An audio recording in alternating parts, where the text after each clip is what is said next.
There's no doubt that 21st century man has come a long way from our hunter-gatherer origins. Good morning, it's Ryan here, calling today to book the annual service on the boiler. In Britain today, we take food, shelter and warmth for granted. And most of us consume rather than create. I want to find out what happens if you strip man of all the luxuries and the conveniences of modern living and then force them to fight for their very existence. 13 British men have been abandoned on a remote Pacific desert island. With just the clothes they stand up in and a few basic tools. And these guys are going to be completely alone. Oh my God, yes! Filming everything themselves. OK, got him. We've landed in the middle of an alien movie. When pushed to the extreme, do they still have what it takes to survive? It will become Lord of the Flies. Did you just wank a sight towards me? I think we'll start sticking some of the weaker ones on a raft and send them off to another island. It's so important to look after each other and never, ever give up, even when it's all going wrong. Nice. One of them is going to say something. I'm going to let them f***ing have it. This is dangerous. Coming in, brace!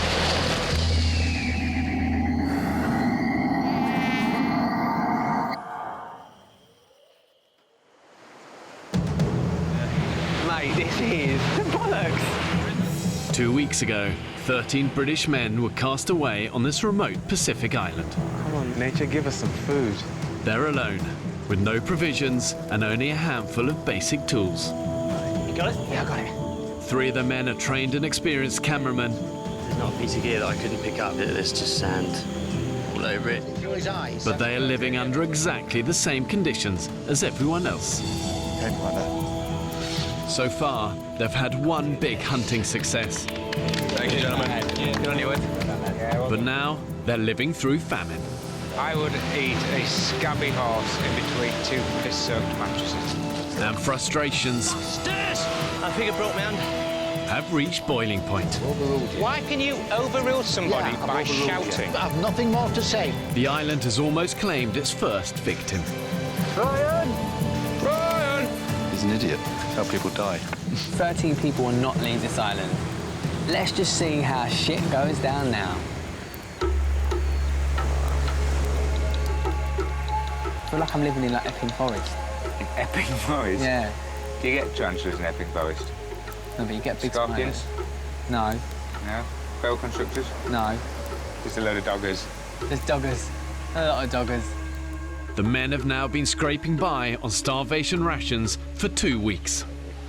We've decided to call this island Surely Island because, well, you know, we keep saying, surely there must be more fish. Surely there must be pigs. Surely there must be other things we can eat other than snails.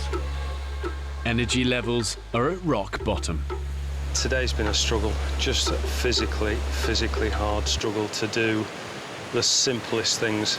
We've got 1 fish that came out of the gill net on our beach this morning. I've got 3 portions left for Team Malnutrition. It's Tony, Dino.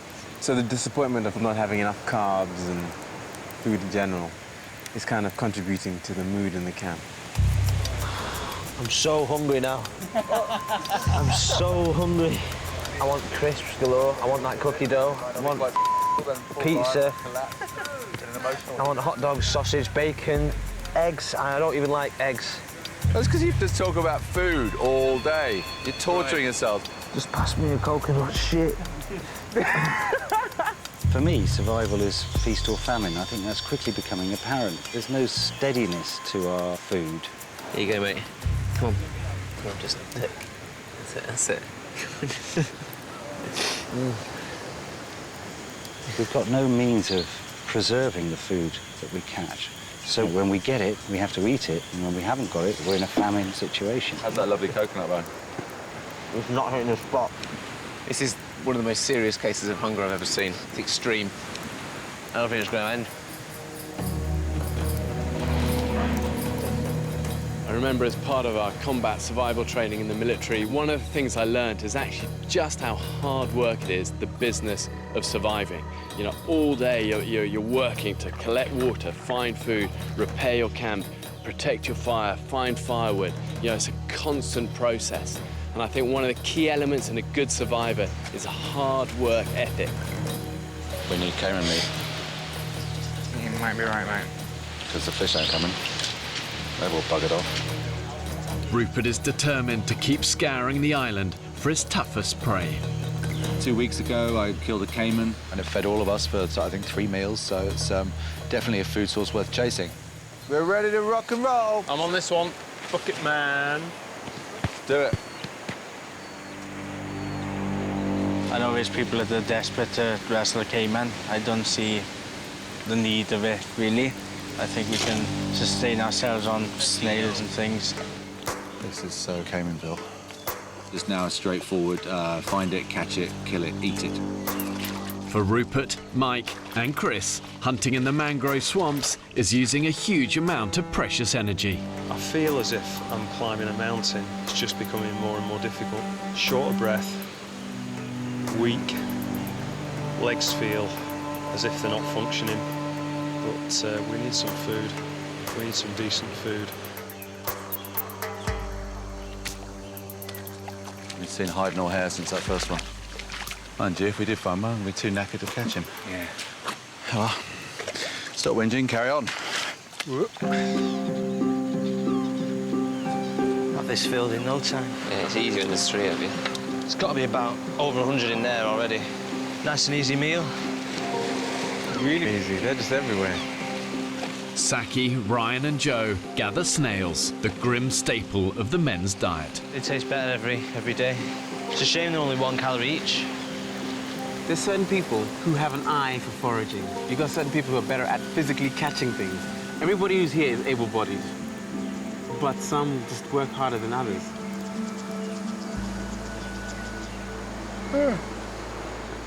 Soz, I'm just so tired, babes. I'm so tired. Devil makes work for idle hands. You keep busy all day, you keep your nose clean, but, you know, if you don't keep busy, then it's going to bite you in the backside. Just in the last 2, 3, 4 days, all I've seen of Craig is Craig lying around, and I think that's wrong. It's bloody hard. It's hard. You want to do so much, yet you haven't got the energy in order to do it. He's not pulling his weight, and at the moment he's on a free ticket. You know, he's getting a free lunch every day.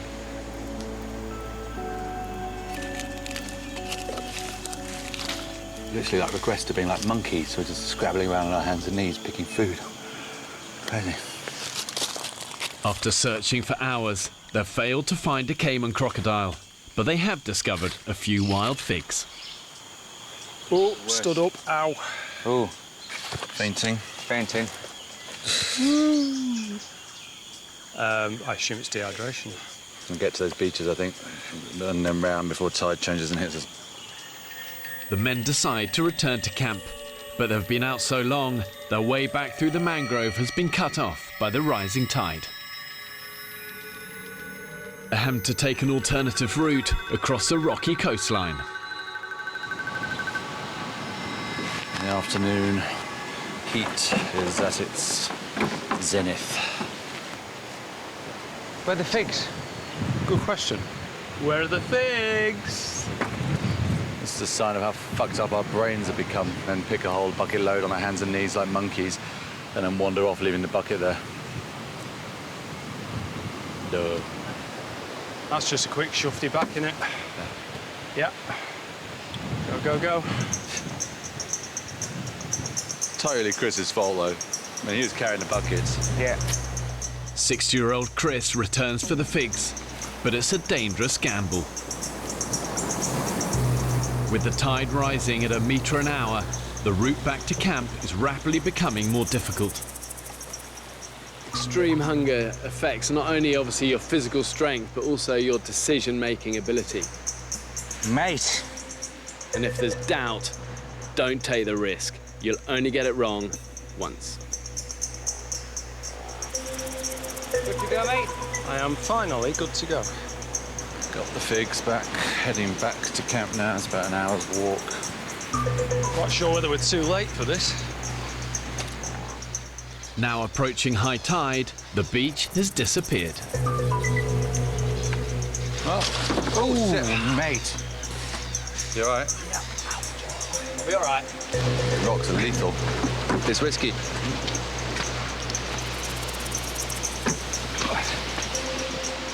Oh shit, it's a chasm of doom. Means the trouble with this route is we've got all these little gullies that just get worse and worse. Death-defying jump.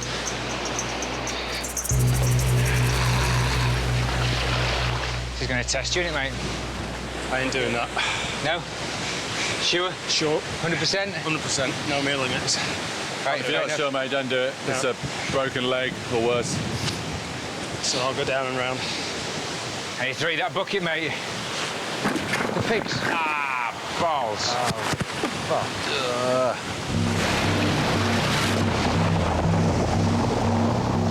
Unwilling to risk the jump, Chris has no choice but to take his chances in the sea. Come on, mate. And Mike follows.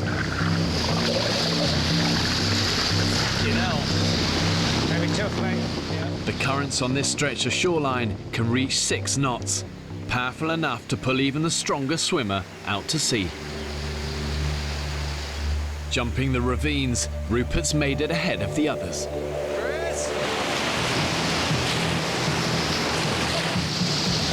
Brace. Okay, and move. This is fucking dangerous, Fletch. That's it, mate. Quickly as we can. I'm really worried about this bit. Keep a really good hold, hold, hold.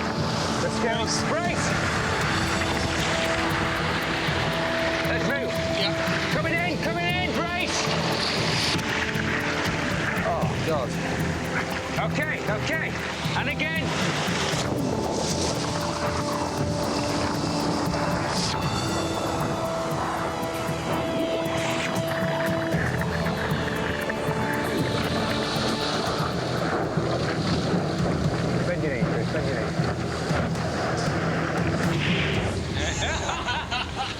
Couple of happy chaps, having gone through hell. I was pretty close to the edge.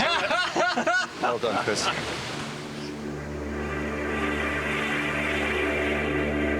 The exhausted hunting party returned to camp with only a few figs to show for their efforts. Looks like it's been tough here at base. All right, Dino, What, babe? having a tough day? Yeah. Having a fiance day. How are you? We're good. What did you get? Figs. Ooh. Yeah. Two There you figs. go.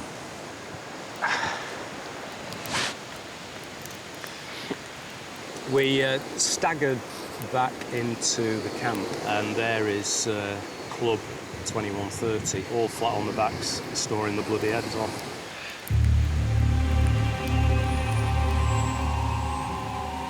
A lot of people just sitting around doing fuck all, really. They're quite happy to sit back and let people work around them and provide for them, and it's like we're their mum or something. I don't really want to get involved in a massive argument, but it's coming to a little bit of a head, I think, slowly but surely. You can see little cracks starting to appear, and people are like, boom, boom, like little comments here and there are coming out, and you're like, oh, judgy.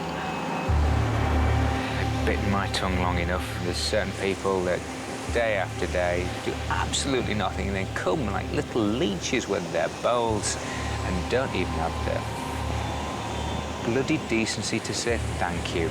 And you just think, wow, your moles are as low as a snake's belly.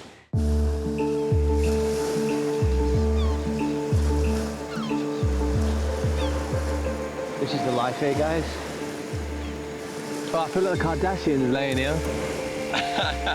This is jokes. I got a couple of sardines baking for dinner. It's mid-morning. The 4 youngest members of the group are sunbathing. One of the team there, and I won't say who, just said, I can't wait to get home to play on my PlayStation. That is how different we are. I cannot comprehend why you would look down there and go, God, I wish I was in my mum's house. Yeah. You know, in my bedroom, playing on a PlayStation. But it's fucking moronic, isn't it?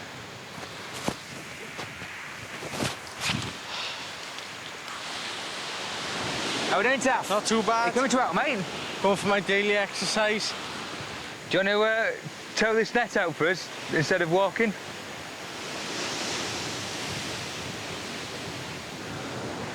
Maybe. I'm still trying to keep my foot dry. What's the worst thing that's can happen? It's not going to fall off, is it? I'm very, very pissed off.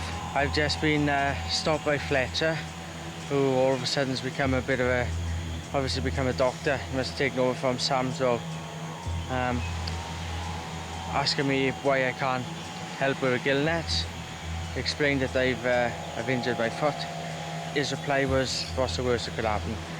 The only thing that's wrong with his toe, his foot, is the lazy body that's attached to it. He says he's hurt his foot and can't go in the water, which... I'm starting to lose sympathy, and I think maybe it's actually laziness. Someone said to him, could you do water? And he's like, oh, I don't know, maybe. It's like, have some fucking pride in yourself. He's just idle. And if he stayed here, he'd slowly kill himself through idleness. Get off your lazy ass and do something. People take the piss like that. It's just an insult to the rest of us.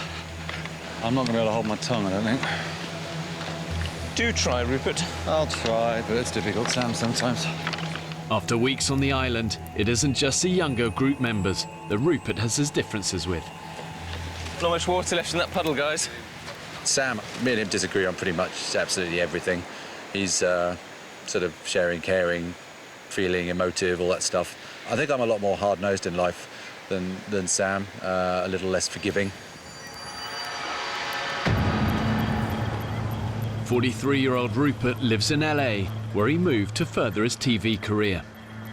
I'm kind of divorced and starting a new chapter, rediscovering who I am again after 10 years of marriage. I always had this weird fantasy about being shipwrecked or being a castaway, kind of Robinson Crusoe or the Lord of the Flies scenario kind of thing. And I guess it's because it's a way of challenging yourself and seeing what you're capable of. I'm kind of hoping I come out of this with a sort of zen calmness.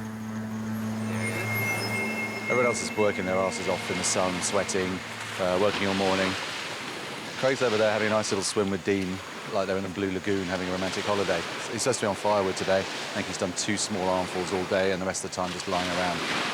But I don't think that we should start talking about, you know, if he's not going to pull his weight, he should go. Cause No. We came on here as 13 guys, we leave as 13 guys, that's full stop. But it's days and days of this now. It's just, every time you see him, he's lying on the ground doing nothing or asleep.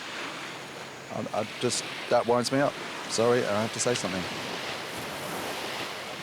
Craig, have a word, mate.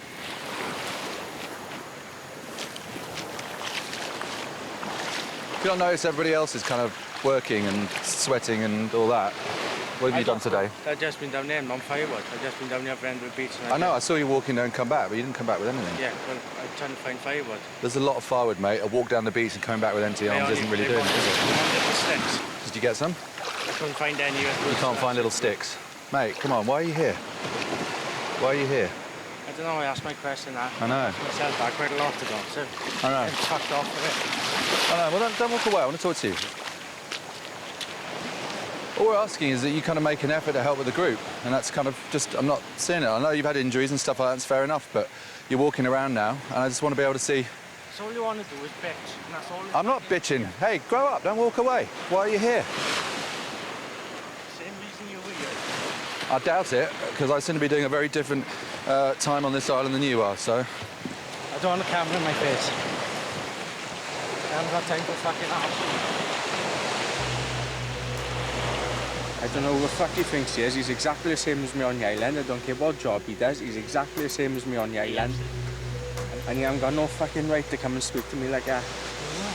And I walked away from him because my temper rises very quickly. Let me tell you. Yeah. And then when he's going, oh, that's how we'll deal with it. Yeah? That's a man way to do it. Fuck off.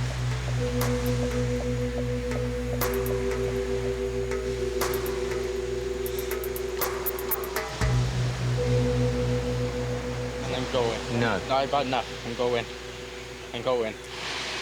Listen, don't be rash. Tomorrow I'm off to my wonderful land of Wales. Craig, don't do that, mate. Craig, mate, listen, buddy, we'd be devastated if that happened. Sorry, I'm not apologetic for it, but I'm not. The clash between Rupert and Craig has affected the group. It's very easy to criticise other people, very easy, you know? And, I could easily criticise some of the guys that like to lie on the beach and sunbathe. And I could easily criticise the people that have a massive go at people, which is completely out of turn. I think both those things probably actually don't sit that well with me. But I just don't think that we should be sniping at each other and picking up on those things. It's because it's only happening because we're hungry, we're knackered, we're spending 24 hours a day in each other's company. And I can just feel the group falling apart. Because that's my biggest fear here, is that, you know, at this point, when we've done so much, it starts to break up. And that would just be a disaster for me. Get this shit. The group has barely eaten anything in days.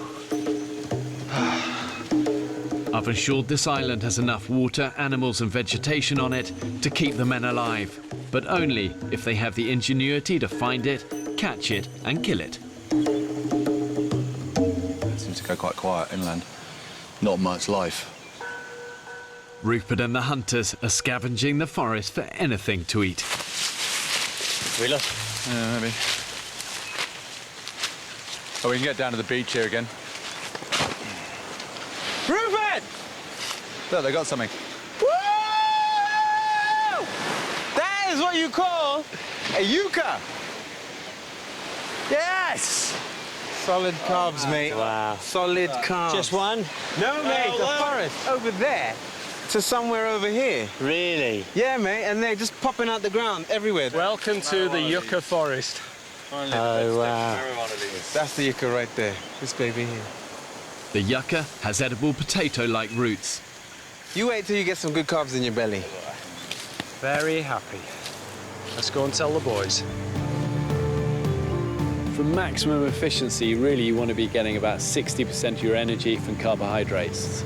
And these yucca plants are actually some of the best carbohydrates known to man. The men's bodies will turn them into energy far more quickly than the protein that they've been eating. Wake up, you dozy bastards! Hang on, I just heard something coming up in the background. But this sounds good. We got something for you. Anyone for carbohydrate? Wow! Oh my God! Welcome to your first yucca meal. Tonight, we eat like royalty. Oh my God! Oh, you beauty! If I don't get a drink of water, I am going to pass out. Run, get a stick, quick. Get a spear! Shit. Go. Tangled in the fishing nets is another welcome discovery. Zaki, what is it? Let's just bring a whole lot in. Stingray! It's a big one. It's a big one. Watch out for that stinger. He's done. Holy cow, that is massive. He's done. Shit. Fish and chip for dinner.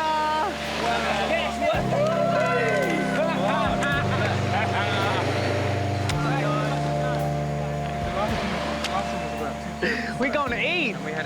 The stingray is big enough to feed all 13 men.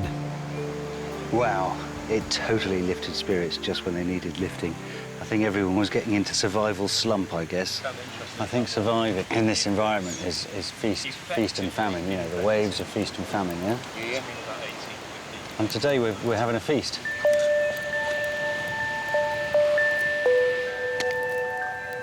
The promise of their first proper meal in weeks has brought a fragile peace to the camp. We don't have champagne, we don't have a DJ, but now it's party time! Oh, look at all that meat, man! They look a little bit like a haggis, don't they? I've never had haggis. You should try catching them, mate. They are so difficult to catch. What, a haggis? Yeah. But they've got one leg shorter than the other, so they can go on mountains a lot easier. Really? Yeah, they're crazy. They're going to go one direction. Yeah. So you've got a clockwise and anti-clockwise one, and they're completely different species. I've never seen a haggis. Yeah. Is there any haggis here? No, you only get them in the Scottish Highlands. Sort of purpley, aren't they, Fletch? I'd say more mauve. Yeah, I was going to say mauve. Well, the animal's mauve. Like, it looks brown, but then when you catch it in the sun, it's got like this glint, you know, like... So it's got some highlights? Dogs can eat, I guess. Essentially, yeah. It's a hairdresser's dream. It really is, yeah. Haggis is not an animal, is it? Is it? You lot of bastards. Sizzle that, look at that. Whoa. Really good. Yeah, we finally got a meal with meat and veg.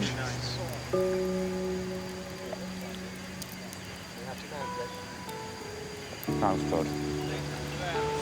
It's literally what dreams are made of. After being deprived for weeks, the men are now experiencing a serious carb high. I'm in a happy place. Sam sees an opportunity for some team bonding. I'd like to do some kind of fun stuff as a group, like playing a game of rounders on the beach. I'd like to just hack away up there and build a little chill-out area where we can sit back and watch the sun go down. I'd like to make a big bit of beach art that has actually no practical purpose at all. I really would love to see a leatherback turtle. I'd love that. We just had a meeting about where we're at, and I think there's kind of obviously two very different sides to the camp now. They want to build sculptures, they want to play rounders, and I know where my priorities lie. We're still at the basic hunter-gatherer stage, and we're living paycheck to paycheck. We haven't got tomorrow's food. It's out there in that sea, hopefully, stuck in the nets. If it isn't, we're fucked. So, as far as I'm really concerned, the rest are in cloud fucking cuckoo land.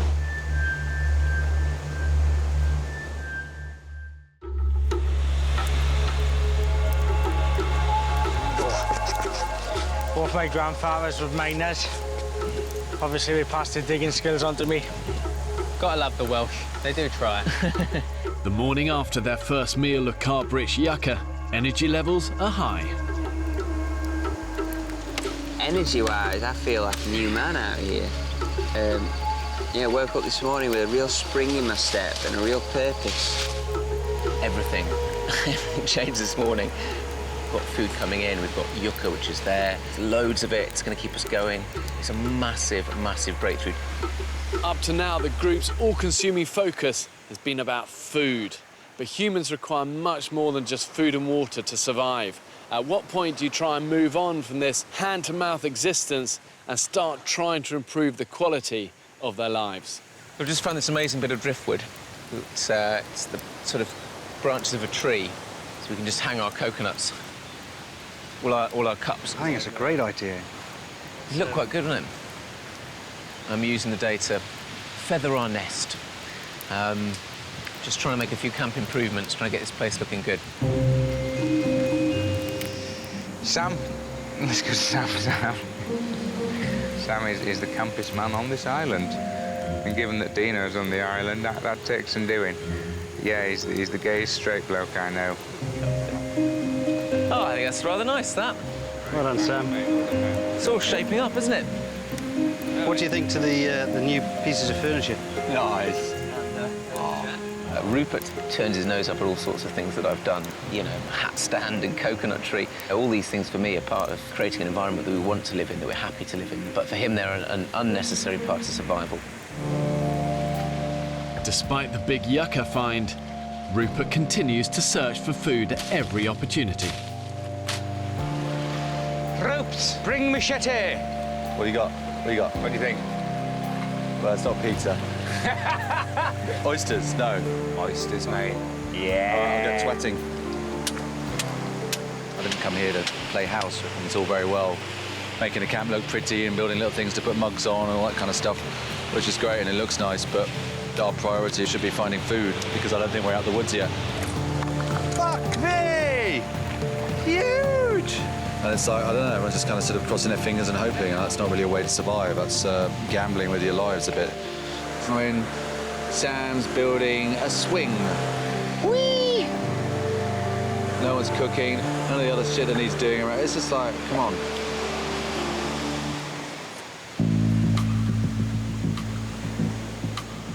With yucca supplies in camp running low, Rupert takes a team to harvest some more. Funny smell. There's a sweet smell around here, isn't there? Yeah, something's rotting a little bit. Something is rotting. Yeah. Soft and squishy. Rotten. The harsh tropical environment has played a cruel trick on the men. Many of the tubers have rotted in the ground, and there's hardly any yucca left. Look at the state of that, mate. It's rotten. It's absolutely rotten. Minging. That is not edible. We've got 1 day of yucca left, so that's just gone bleak again. We ain't great. We're very short of food. We're out of yucca. I think it's kind of got to a slight I told you so point, but I never want to say I told you so, because that's very annoying when people do that. But there's no food today.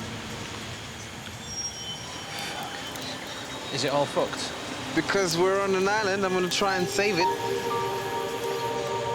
I was really shocked. We thought we'd on top of the food. I think, you know, brought everyone back down to reality and made everyone realise that, OK, we need more food. I'm going to try and get as many pieces into everyone's bowl as possible so that everyone gets the same amount. Saki dishes up the very last of the yucca. I don't think we'll survive well without any carbohydrates. It's the one food that everybody gets a hell of a lot of energy out of the yucca, which really genuinely lifts everybody's spirit. It's just such a shame there's so little left.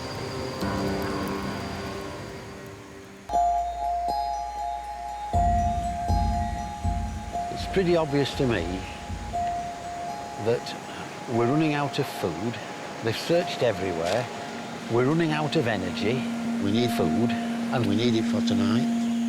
In camp, the men discuss the best way to feed the group. Do you think Cayman is an important food source? It's a good source of protein. It's not fish and it tastes nice. For Rupert, hunting down an old enemy could replace the yucca and feed the camp. I think the Cayman kind of catapulted us from sitting around eating snails and nothing to giving us a big energy boost to doing a whole load of stuff. So who's to say that couldn't happen again? It is not necessary for the survival of our community to kill Cayman. Gill nets have provided, you know, more protein than many Caymans combined. We might get 2 or 3 days of no fish. Could be on snails again every night. Who wants that? It's about stepping forward, isn't it? And stepping upwards and moving on. Trying to find one of these prehistoric toothed beasts that could rip off your arm and maybe catch one and return a hero has become a little bit of an obsession. What do you reckon, Kip? I think you're full of shit. We should be hunting those pink elephants. They're the ones that are bugging me. The reality is they're still very much kind of living hand to mouth, and there's no guaranteed food source that they can always rely on. But my view is the real enemy is actually the disunity in the camp. Do it. Despite the differences of opinion, Rupert sets out once more to hunt for Cayman crocodile. And I am joining Fletch and CB on the search for more food. Each time a group heads to the mangroves, it takes up 2 or 3 men. It takes up a huge amount of energy, it takes up water, and it takes up time. Those resources could be used far better. You know, we could catch fish, we could knock down coconuts, we could pick snails, all the sort of stuff that's easily available on this island. But Saki and his team of snail gatherers think the answer to feeding the group lies on the rocky shoreline. Snail gathering has probably been one of the most important jobs we've had since we've been on the island. Yeah, I completely agree. When times get hard, you've got to knuckle down and make sure that you have the bare necessities. The glory of the Cayman hunt or the full belly of the snails, I choose the full belly of the snails. I just love the adventure and trekking through the jungle, hacking away. It's the nature of being here and surviving. Ah, it's muddy! That's really muddy. Ah, bollocks. This is a stupid plan. This is where the food is, gentlemen. To get to the food, we have to come in here. Look at that. That's unbelievable, isn't it? All right, onwards. Snackering. Yeah, a little stuck in the mud. And the problem with this is that we're moving at about 0.1 miles an hour. And a Cayman can probably skitter across this stuff in about 20 miles an hour. So right now they have us at quite a considerable advantage. Rupert's just an egotistical alpha male. Wannabe, I'd say. He's constantly imposing himself upon the smaller people that he deems aren't as valuable as he is. He wants to be Rambo, let him play Rambo. But that's pointless. That's detrimental to the group. Success? Oysters and figs. But oysters and figs are not enough for Rupert. He's got a new idea. We're going to go cayman hunting at night, because the only way I think we're going to catch them now. Nights is when they hunt, so that's their element. The danger side of it goes up considerably by doing that. But it's a risk, I think, that's worth taking. Tonight, Saki, me and Dan are going out in the swamps to find cayman. It's not going to work. Pipe dream. It's not a pipe dream. No, I don't think it is. Really fucking caught one, so... I'm just gonna say that I've opted out of cayman hunting. I'm heading there tonight. There you go, that's sorted then. I've already been there, done that, so to speak. And I've got plans with these guys to do various things. Saki suddenly announced I'm no longer anything to do with the so-called cayman hunting, which, I don't know, struck me as kind of somewhat arrogant. He didn't seem to have the balls to talk to me personally and say he wasn't going to do it and come and do it. I don't know why he doesn't want to do it. He hasn't said. He hasn't spoken to me since, to be honest, and I haven't spoken to him. Look out below. Bringing in all the foods on a day-to-day basis. That's far more important than a cayman that you can't even see. They haven't seen one. And yet they're still pursuing it because they're glory hunting.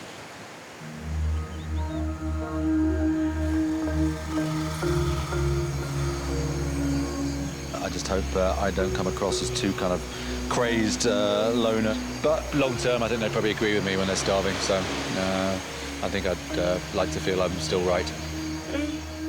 This time, along with Chris and Mike, someone else is up for the thrill of the hunt. Just about to get ready now to go out into the mangrove for a bit of night cayman hunting. Some of the guys were going, and I just thought it sounded too exciting to pass up. Right then. Let's go. See you later. See you later, Zach. Good luck, boys. See you later, man. I am excited by the prospect of nighttime cayman hunting, like any red-blooded male. But it seems like a bit of an insane expedition, really. Oh, shit. In the tidal mangrove swamps at night, the cayman crocodiles themselves will be hunting their prey. My concern is that they don't stand a chance in the water because we can't wrestle it in wasting water. It's just crazy.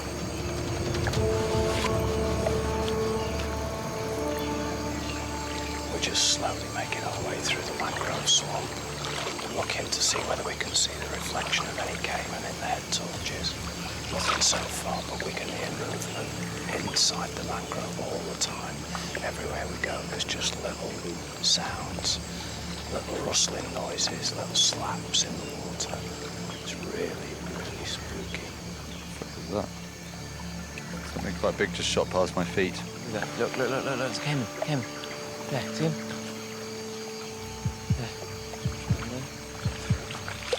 Rupert and the men are on a dangerous night hunt for cayman crocodile in the pitch-black mangroves. Well, there's something. I can hear it. Whoa.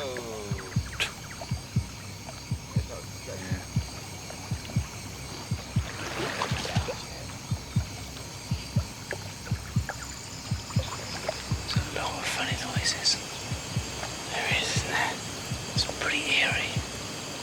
There's a lot of splashes going on. Wow. Oh, jeez. Have you got him down? Yeah. What was it? Huge bat. The trail's gone cold. Everyone good to carry on? On this week's episode of the Clueless Cayman Hunters, the Clueless Cayman Hunters decide to go into a mangrove swamp, attempting to catch a crocodile with their bare hands. Stay tuned to see when we can get their leg bitten off.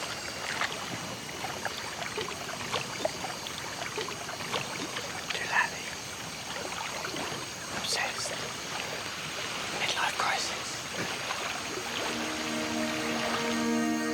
After an hour of fruitless searching, some of the hunting party are starting to have their doubts. Clueless Cayman Hunters. None of us have got a clue, have we? No. No. That's the whole point of this trip, is to maybe try and work out. The thing is, we've got a doctor, a director, a businessman and an IT guy. Collectively, we still know nothing. You see, that is the intrepid British spirit. Yeah. Is there likely to be one on this peninsula? There will be one 30 clicks in that direction. 30 clicks? Wow. It's like a tropic thunder. Should we have a cup of tea? But I still have hope, and you never know. But we got one, something. Yeah. Whilst we're stood here having this conversation, they're all kind of out there playing cards, smoking cigars and drinking whiskey. Here's come those idiot British guys again. Yeah, that killed old Jack the other day. Lame Jack. Yeah, lame Jack. Dreams of another Cayman crocodile dashed, the men head back to camp. Wow, check this out. Very fresh. Big old turtle track. Dan! Dan! What? Dan, it's here. You serious? You see him over there. Yeah, no, he's digging in there. Come here, come here, come on. Oh my God. Oh my God, it's huge. Wow. Beautiful thing. The endangered green sea turtle has come onto the island to lay her eggs. Very rare. So special. That's phenomenal. Just a huge, huge privilege to see this. Wow. Speechless. Ryan was desperate to see these. It's food for the soul, is that, mate? It's food for the soul. Ryan's going to be gutted. Oh, mate, yes. I almost think we should not tell him. If you don't get your ass out of camp, you don't go and see shit. Don't forget it. Mate, that was awesome. And we're not allowed to eat those, right?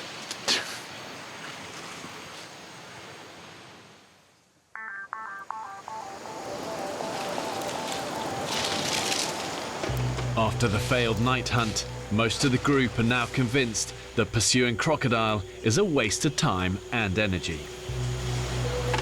It's nice to have an audience when you work. And for all the naysayers who think, oh, it's pointless and all that, if you don't try, you don't succeed. And they obviously trying very hard just to sit around the camp and do nothing. And they're succeeding at that. They're doing very well at that, in fact. What are the chances of a lovely cup of tea? News of last night's turtle sighting has spread. Mate, I tell you what, it was a big turtle. Beautiful thing. Mate, I couldn't give a shit. I'll Google it. Google it? I'll happily Google silverback turtle. Like, I would rather sleep. I've not slept in 3 days to be woken up about a turtle, man.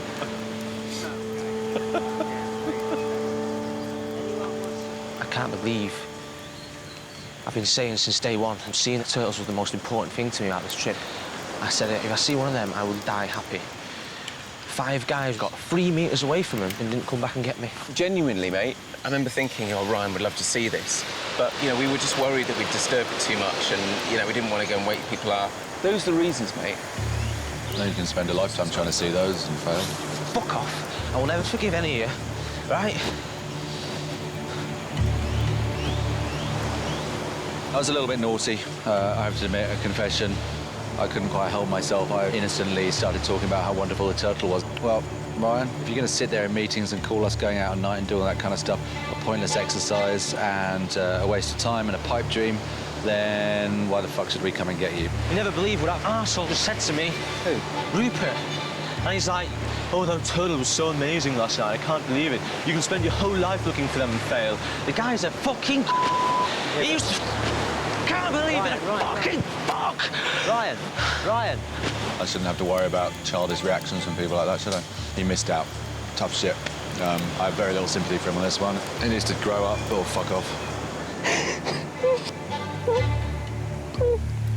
Rupert, all his negativity that he's expressed over the last couple of days, attacking Craig, he's really attacking Ryan.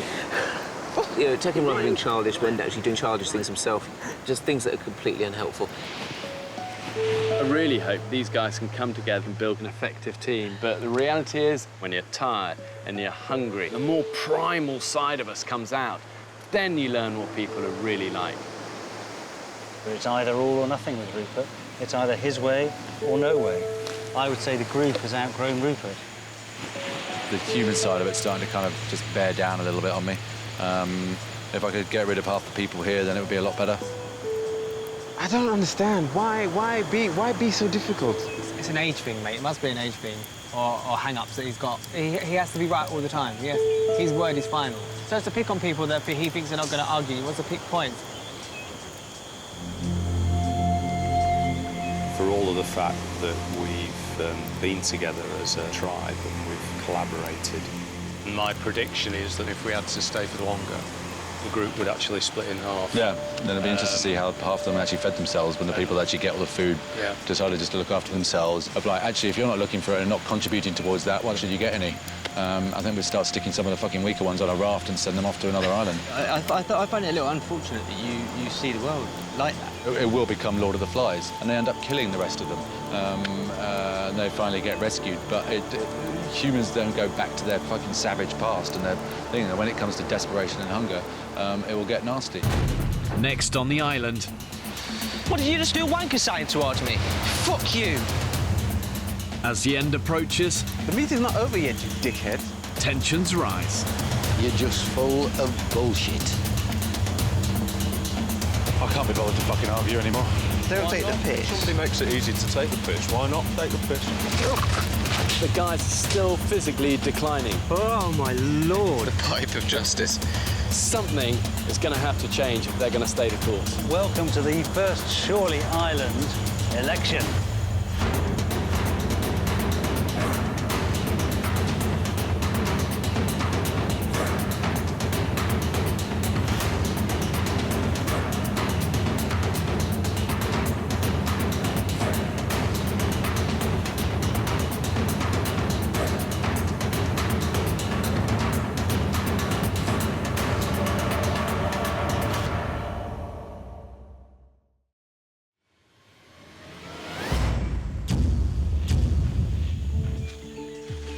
There's no doubt that 21st century man has come a long way from our hunter-gatherer origins. Good morning, it's Ryan here calling today to book the annual service on the boiler.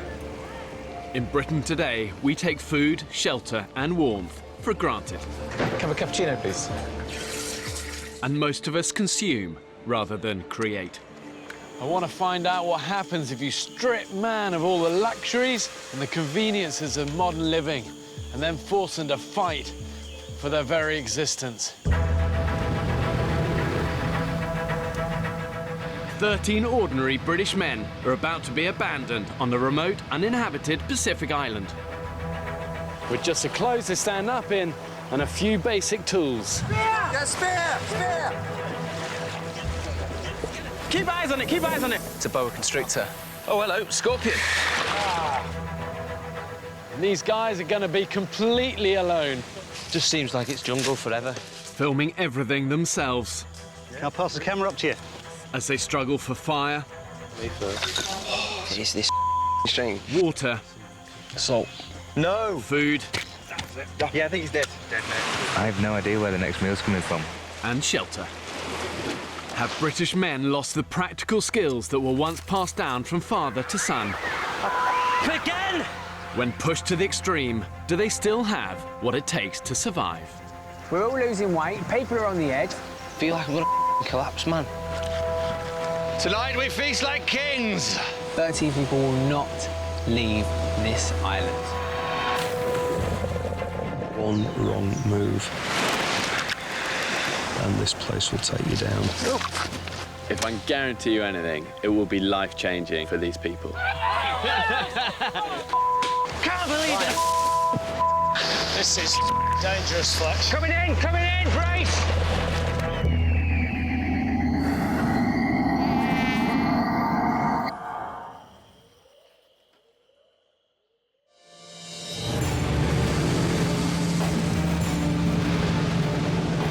It's hard to say if I'm a survivor or not because I've never had to survive. It's a bit of the unknown, isn't it? I certainly don't underestimate what we're facing. I've never done anything like this in my life, have I? I'm about to abandon these men on a remote Pacific island to see if they can survive for a month. They will be utterly alone. My mother does pretty much everything for me. So I think going to the island is going to give me the opportunity to prove to myself that I can actually live, I can survive. These are ordinary guys with no previous experience of living in the wild. Oh, mate. I think I have a massive point to prove. People might watch this and be like, oh, he's not going to survive, he's gay. So what? Watch, I'm the dark horse. I'm going to survive anything you throw at me. Here we go, boys. For the next 4 weeks, these men will have to survive entirely on their own wits. They have no food and only enough drinking water for the first day. Okay, this is it. Yeah. We're heading in. Really, the idea behind this experiment is to find out whether modern man has lost that ability to look after themselves when they're stripped of everyday creature comfort. Without your smartphone, without your computer, can modern man still cut it? I still believe that that spirit is still there within us all, and it's not until we're kind of squeezed and put under pressure that we find that spirit, that resourcefulness, that courage again.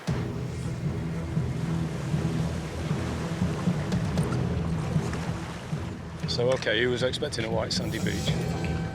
Check it out, guys. What is it? It's a croc over there. No way. Where is it? There is. Right over there. Where on now?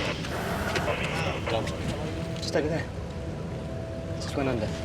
Oh, see where the ripple is over there to the left?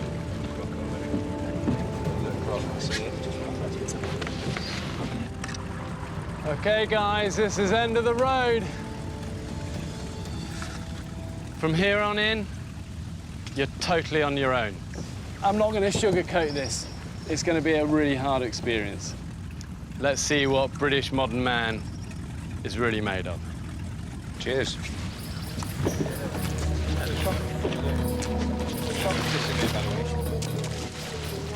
I suggest we get in a single file, because where we're going to go from here? Do we know the way? Exactly. So it's pointless all wandering off in different directions. The group has never met before. What's your name? Sam. Hello, mate. I'm Dan. They will be completely alone and have had just a day of survival training. Straight ahead looks as if there's some land down through there.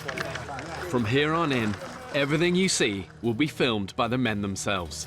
Got it? Hey, yeah, good to meet you. Hello, buddy. Get in single file, because if you wander off, you could drop down a gully. If you're in single file... What's your name? What's your name? My name is Tony. All right, Tony. If you get in single file, fellas, if one of you wanders off, even if you're going to a gully, I'll tell you. Single file. Okay. Oh, God.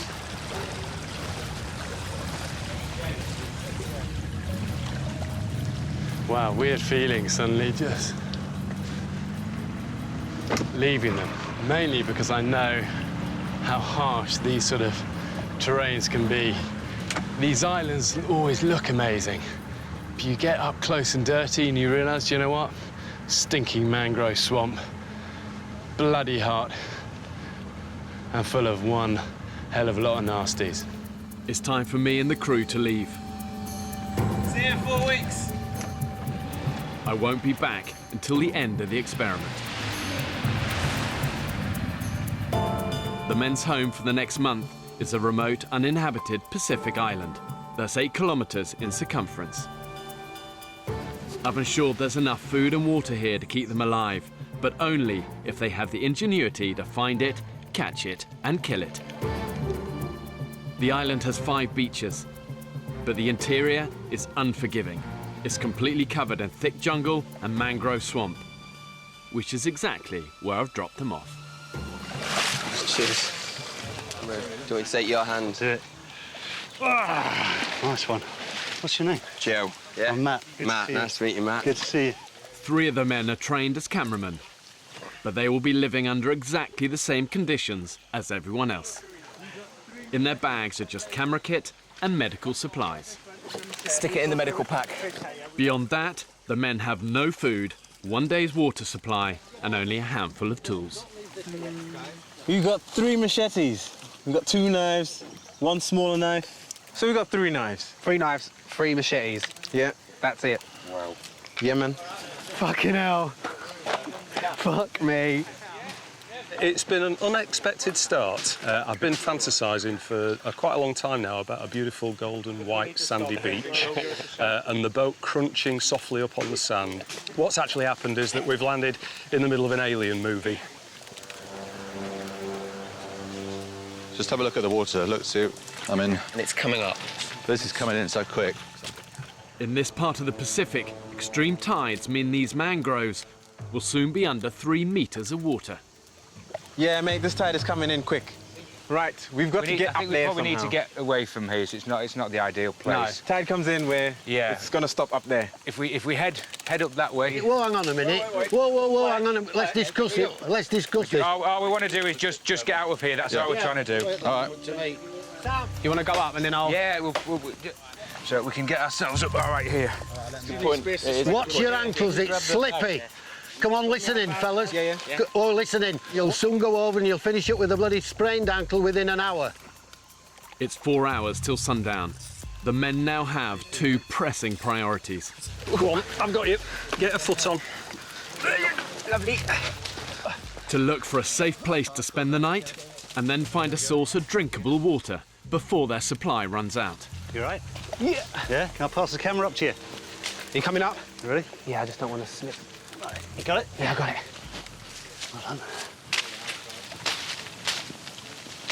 What do you do for a living, Dean? I'm a hairdresser. And look what I'm doing now. Am I allowed to say that first 30 minutes was just fucking awful? Where are you from originally? Well, I'm from London. I was born there, but I grew up in Ghana and Zimbabwe. What about you, Ryan? Where are you from? I'm from Stockport, near Manchester. Lived there all my life. Out of reach of the incoming tide, the men can catch their breath for the first time. What do you do? I train people how to use computers. I'm an IT guy. Oh, yeah. Wow. I would never have got that. Never have guessed that. Hey? Sam, I'm a neurologist. you're a neurologist. What's that? Brains. It's like brains. Yeah? Yeah. What about you, Tony? What do you do? I was a police officer for 34 years. Wow. And I still do security work. Wow. So what does Ryan do? Yeah, Ryan, what do you do, mate? I work in a call centre at the moment. Customer service. Nothing glamorous, nothing special. Could you please just confirm to me the first line of the address and postcode? I'm not where I'd like to be at this point in time, and I feel like the chances to achieve things are running low. I'd like to think that I could achieve something that's a bit tough. The only other thing that I've done that is remotely like this is going camping with my friends, but that's just been one night on the park, getting drunk, having a party. Other than that, nothing. Whoa. That was a close one. Almost had my kneecap then. Day one. Here we go. To be honest, this could be not a bad place if we had to camp for the You know night. what, that's what I mean. This is not a bad place to start. Thing is, there could be scorpions all around this area. Business coach Chris is convinced that in the remaining 3 hours of daylight, the group should find a beach to camp on, away from the jungle critters.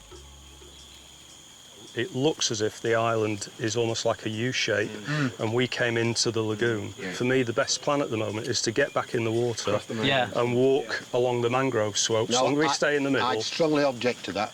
Why? Right, reason? for my reasons are this. We don't know how deep that water is. We don't know what the floor of the water's like. We've no idea how far we're going to be wandering through 3 foot of water. We don't know how idea we're going to be up here then. We're one at a time. We've got to, you know. If we had to, at a push, we could easily make camp here. It'd be an all right place to stay if we had to. It's better than the mangrove swamp. There won't be any crocodiles up here. Yeah. We're away from mosquitoes a little bit. Whoa, guys! Oh, shit, look. It's a boa constrictor. Let's get a shot. They're fucking quick and they're pretty vicious. Just shows we're not alone. Yeah. Great. How exciting. I've just seen that. I just can't see myself being able to sleep here. I just stay awake all night. For all we know is there fields like there. From what you've seen of the island so far, how many fields have you seen? I think... I don't want to sleep here either, but... Yeah. I don't think I can cope. Really? No way. I'm not sleeping tonight, I already know that.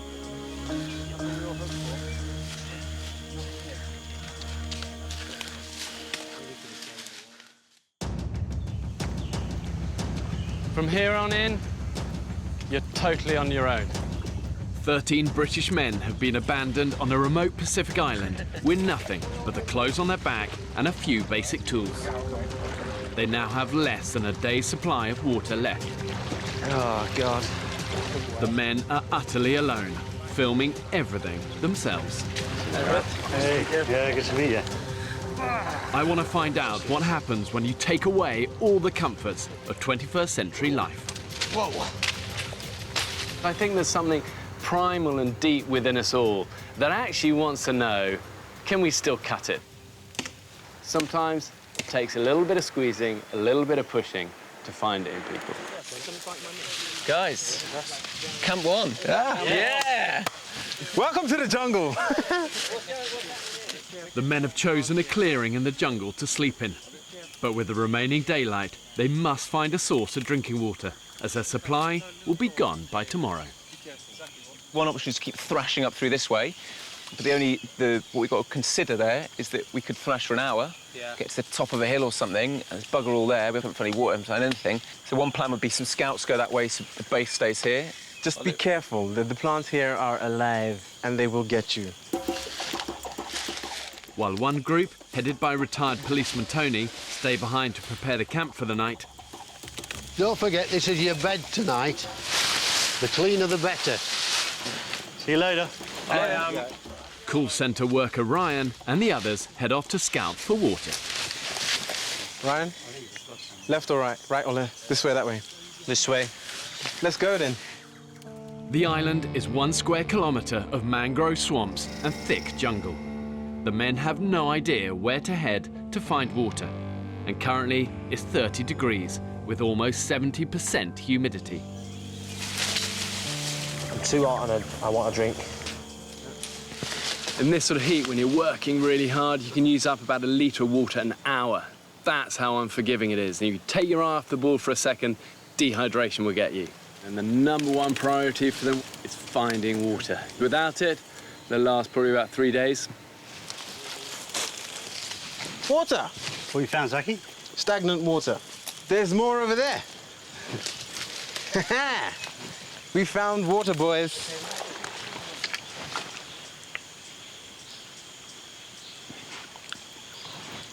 Salt. No! That is salt water. Fucking hell. Cock. Bit scared that the island is just like this all the way. Really? Yeah, that's what it feels like at the moment to me. I hope not. I'm hoping there's some sort of open space where we can look at the sky. Yeah.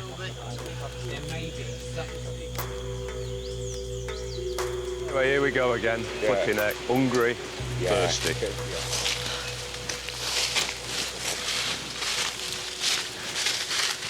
To be honest, guys, this almost looks like animal tracks, doesn't it? This is a definite trail, isn't it? Good trail. Mate! It's the beach! It's the beach, guys. I can hear it right there. And you can see the sun glinting off it. It's just beyond this prickly mass. Yeah! Palm trees! Woohoo! Oh, yeah! Oh, thank God. Plastic bottle. Yes! Yeah, baby! Shazam! Oh, my God, look at this.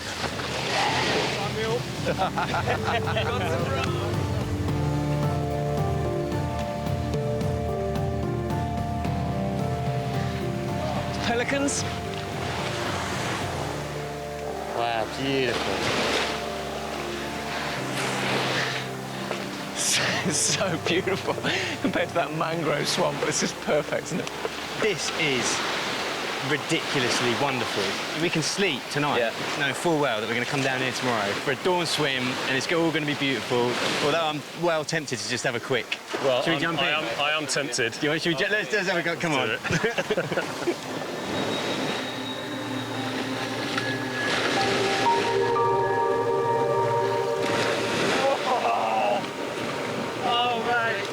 Away he goes! In one afternoon, hell becomes paradise.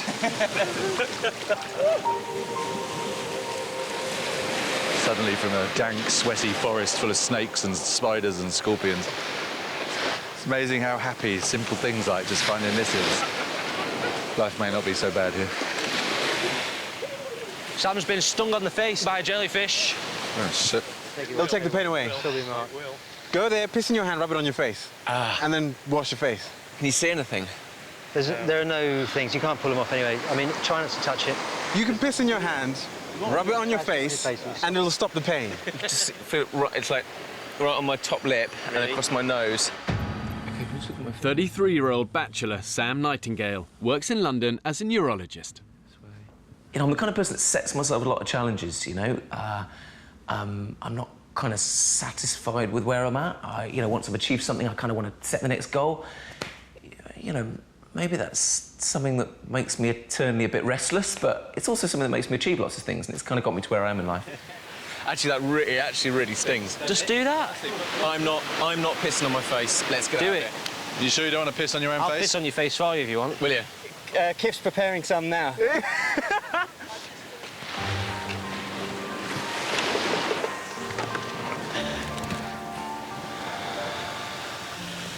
Right, you think we should start heading back to camp now before it gets dark? It's a shame we haven't got enough time tonight to move down here, but I think it'd be silly. The men have less than 7 hours of drinking water left. They urgently need to find a fresh source. At the jungle camp, Dean and Tony have cleared a spot to sleep for the night. I was quite worried about doing this because I've only been out for a year. So, being from... Did you say you came out a year ago? Yeah. Oh, that was going to be one of the questions I was going to ask you. I came out a year ago. Lovely. Because I'm from a Romany gypsy background, yeah, it's harder for me to come out because everyone there is married by the time they're 17. How are you accepted by them now? Absolutely fine. Like my dad, I was most scared about telling my dad. So it's like, it is so nice. It's so nice to just be able to be myself and like know who I am. That's awesome, mate. I'm so chuffed for you. Sam, Rupert and Fletch continue to look for a drinking supply. Whoa, watch your hand, mate. Ants, ants, fucking ants. Ah, Jesus, bastards.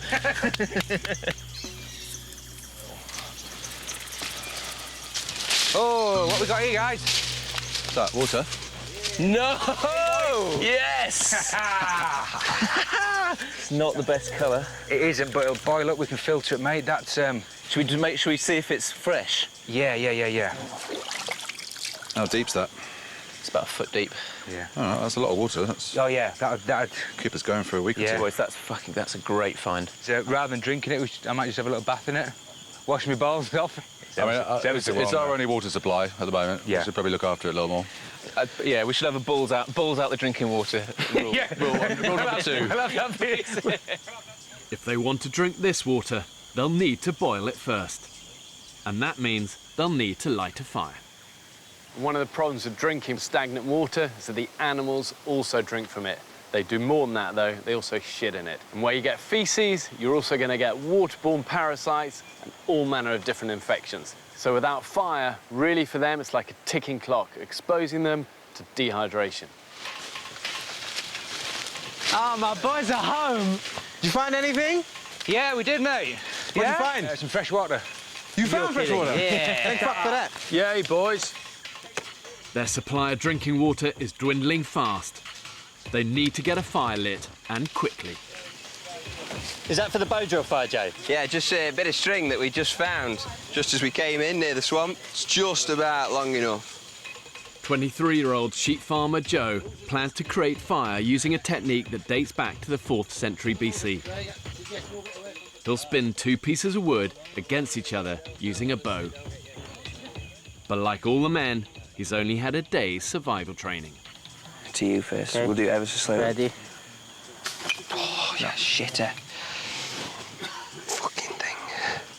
See what? I'm starting to get my first hunger pangs. You're joking? I'm just very, very vaguely, just little knocking in the distance. Little hunger pang. Which is only going to get bigger. That's... Come on, spin. Fucking thing. Everyone else wet? Tom? Yeah, wet through. Yeah. I need to explain something to everybody. Go on. I have webbed feet. Hoofed feet. Worse. Worse. I'm just trying to think of a way to explain it. Explain myself. I've got a tattoo that it looks really bad. It was a mistake getting it. It doesn't mean what it looks like. Everybody knows what it looks like. You don't even have to say it out loud. It means peace, love and unity. I was just interested in that sort of subject, but basically... Swastika? Yeah. Oh, fuck it. But I'm so embarrassed of it now. I regret it. Come on, don't worry about it. You want to see it? Yeah, go on then. There it is. That's what it is. It was stupid, but, you know, I was young. It's just one of them things. Has anybody found any nuts anywhere? Not apart from you, mate. Oh, shit, it is this fucking string. Not even smoke yet. Looks like it might be a dark night tonight. At night, under the forest canopy, it's now completely dark. And the only way to film is using infrared lights. Ah, shit, hell. After 3 hours of failure, the push to get the fire lit has now become an urgent group effort. OK, let's start speeding her up a little bit. There we go. That's good. There we go. Oh, shit house. For me, the big concern is everyone's hydration. The potential for people to get really sick if they're not drinking enough. And we're so overexcited about being here, and you could so quickly get dangerously dehydrated. So I think the main priority now that we've found water, is getting the fire going and getting a system of getting water boiled and filtered and drinkable, because that's absolutely critical. OK, let's stop there, Fletch. Stop there. Stop there. I am in the pitch black. I am genuinely so scared. Oh, Grandpa, he's gone to sleep. Oh, is he? He's snoring. Is he? How do you manage that in this weather? I don't know. Is this the last chance? If we don't get fire, we go to bed.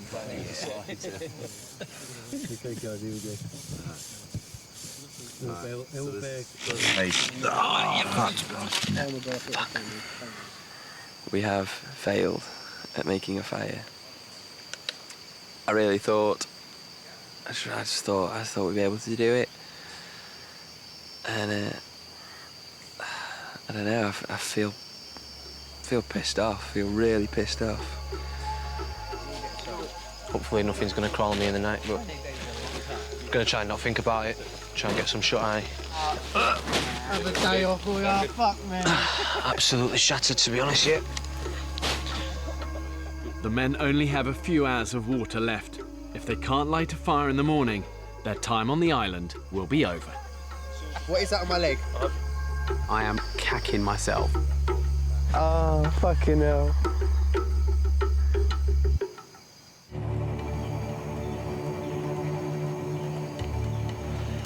I've never slept on the floor like that before. It weren't nice. It really weren't nice. Dawn, the men's first morning on the island.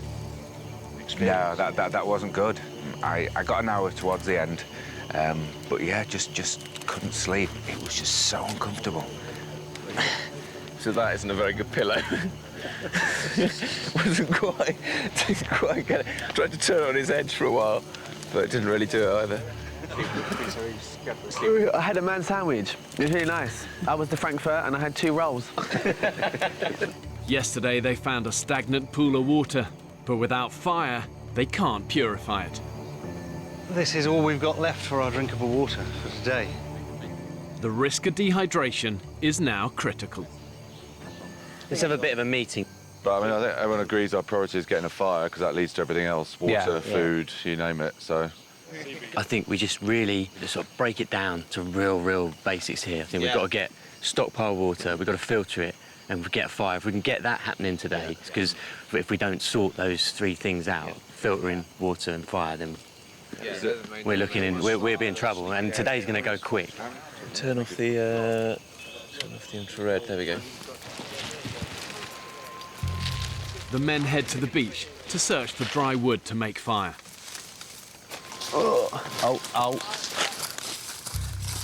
On the way, Joe hunts everywhere for the perfect fire-making timber. It's just wet. It's too wet. It's too wet. Too wet, Dan. Yeah. Fuck. At home in the Peak District, Joe works on his family's farm. I know it sounds a bit extreme, but I think I'd bring back national service, because I think that young people should learn what our grandfathers used to do, and people learn a lot more about respect and things like that. There's a lot of respect missing with some youth people of today.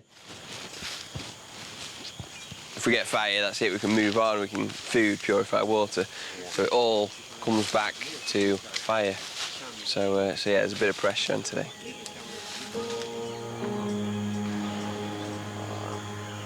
This is going to be the first time some of the guys have seen the sky since we got here. Oh man, this is a dream. The world! Welcome to paradise. Oh my God!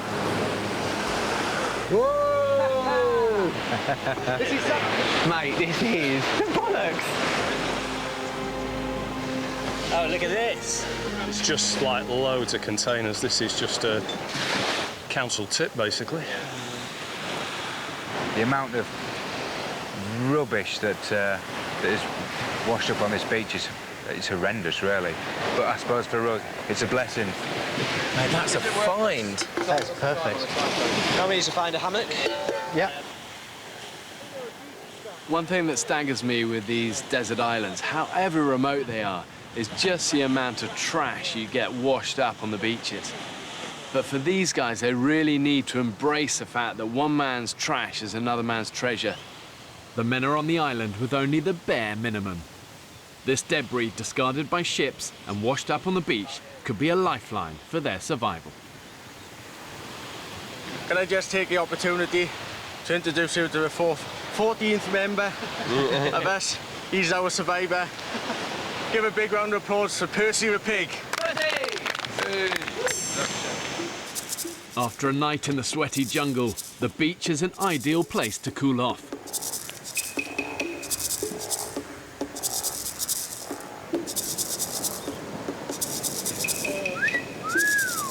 Yo, look at that. That's the money shot. The money shot's right there. Tony, the pride of Yorkshire. Thanks, Flex.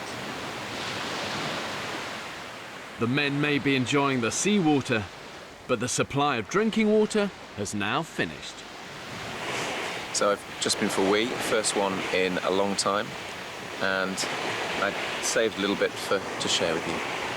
You lucky things. So, not a healthy looking colour, I'm sure you'll agree.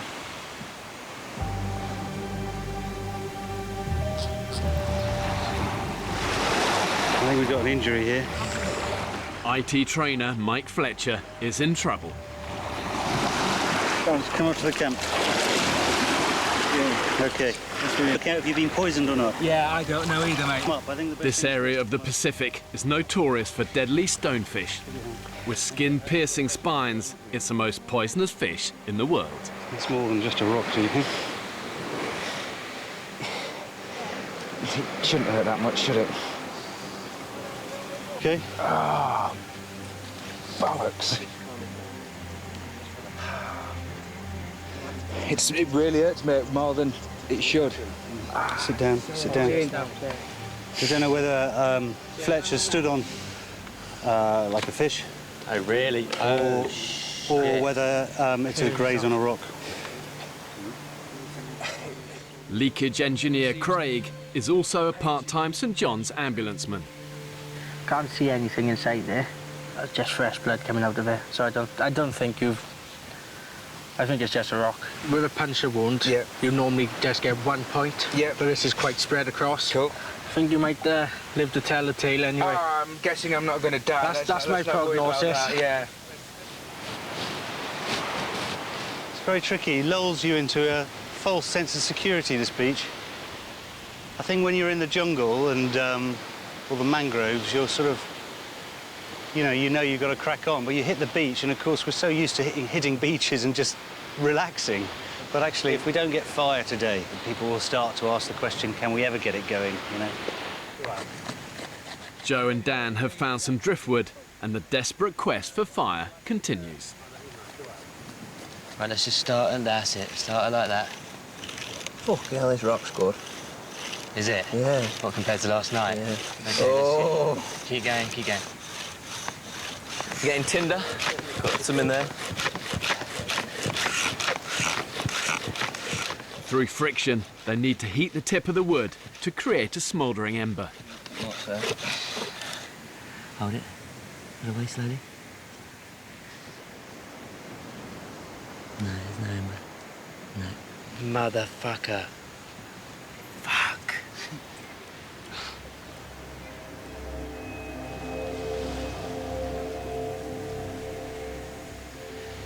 It's very hot. It's very hot, isn't it? So it's out of the sunshine now. Would you say stifling, Tony? Sorry? Would you say it's stifling?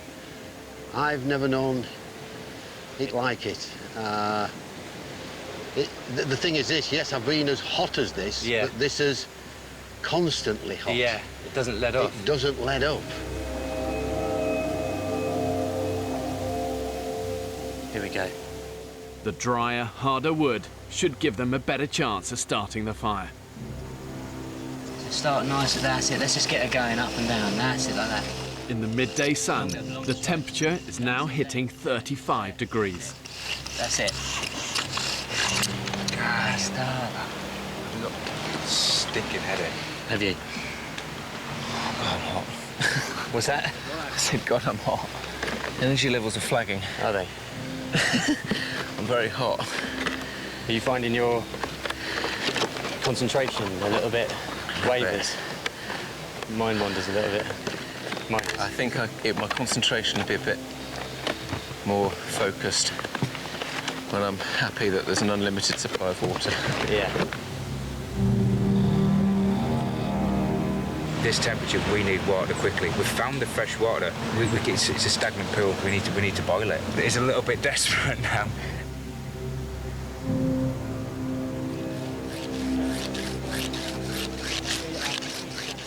They have been trying to get an ember for 8 hours. Nice and long. Oh, no. Just put away. Whoa. Right, we've got one. We're in. Okay, just stay there, Just stay there, Joe. Stay there. Got time. Slates. Okay, right. Now let's get some of this together. Okay, guys. Okay, just drop her in sideways. Slowly, really gentle. Just get something, just get the knife and just slowly drop her on. There we go. Yep, she's on.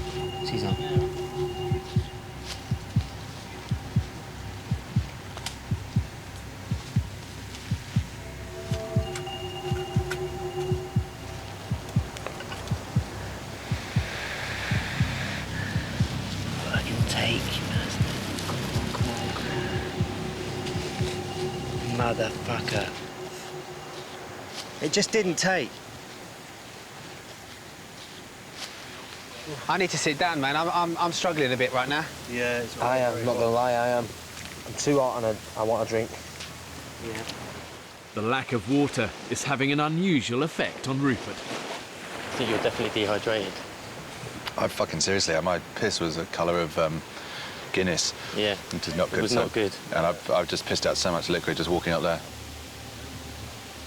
So it's getting serious a little bit, so we need to... It is. We need to sort of up the ante a little bit.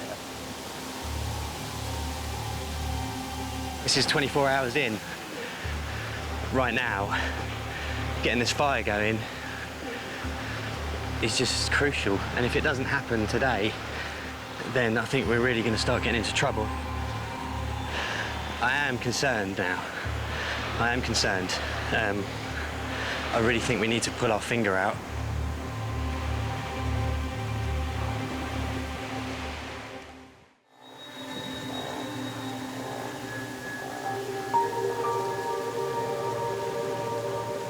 Finding the heat unbearable at the moment. It's the first proper midday we've been on the island where we experienced the heat without any water. Halfway through the men's second day on the island, and it's over 30 degrees in the shade.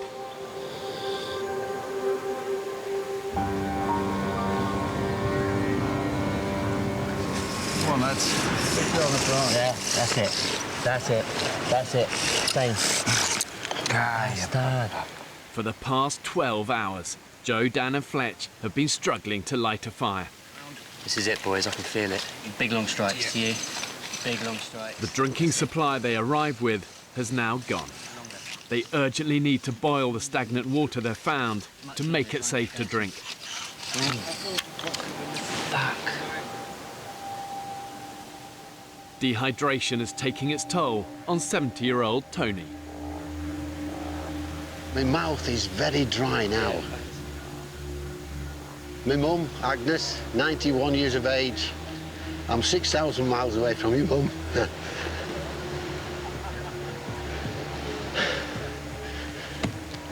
Doing well, mate. And I'm missing you. Yeah.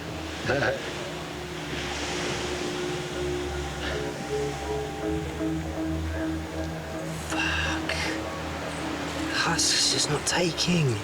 It all went there. That should have gone. Joe and Dan are trying to produce a smouldering ember using friction, but everything has to be just right. We realise now that the drill has to be the same width all the way down. The stone's got to have the hole in exactly the right place. Yeah. The heart's got to be dead flat and very, very close to the little V. So it's like each one of those things has stitched us up. A lot of ducks to get in a line. Yeah, along the way. This is it. OK, long, big old long. If they fail to get a fire lit today, they will have no choice. They will have to leave the island. This kind of has to work, because this is, without this, no water. OK, stop there. Fingers crossed, everyone. Fingers crossed. OK, go on then. Drop her on. Gently, like a butterfly.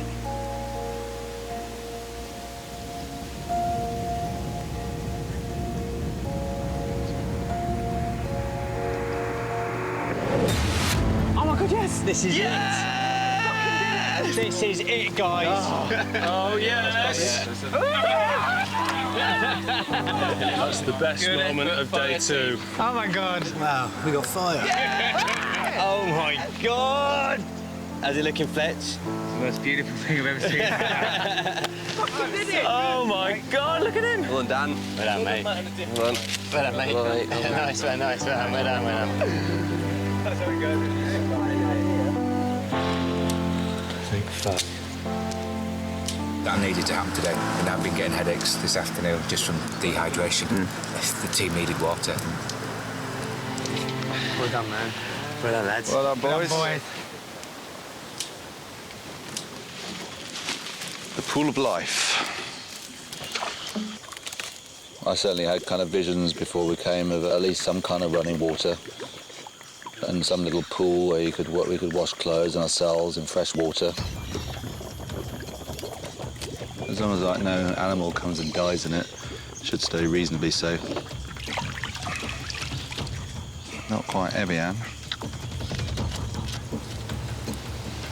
This is the first go at boiling the dirty water. The fact that it forms a head isn't very reassuring. No. Rupert and Sam are using the tins found washed up on the beach to boil and sterilise the water. That's it. Done.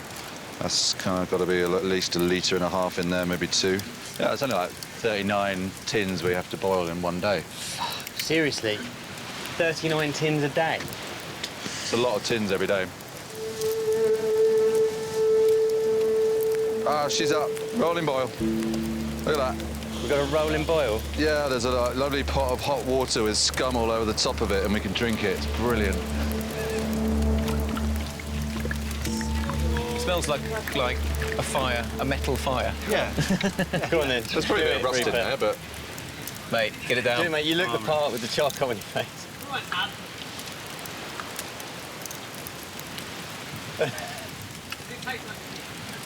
Yeah, a bit like tin.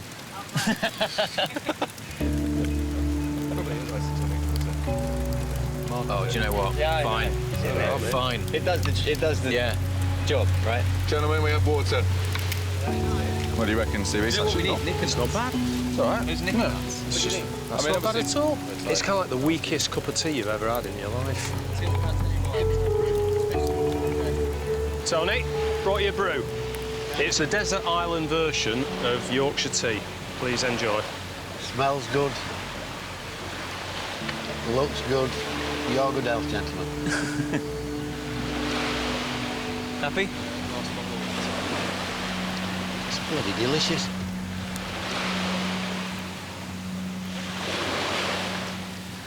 This is some of the finished product. Looks like piss. Tastes a lot worse. Mind keeps wandering. I keep on thinking about bottles of ice-cold water or can of cola, ice cold, straight out the fridge. Oh. And all I got to drink is this bloody warm, worse than piss water.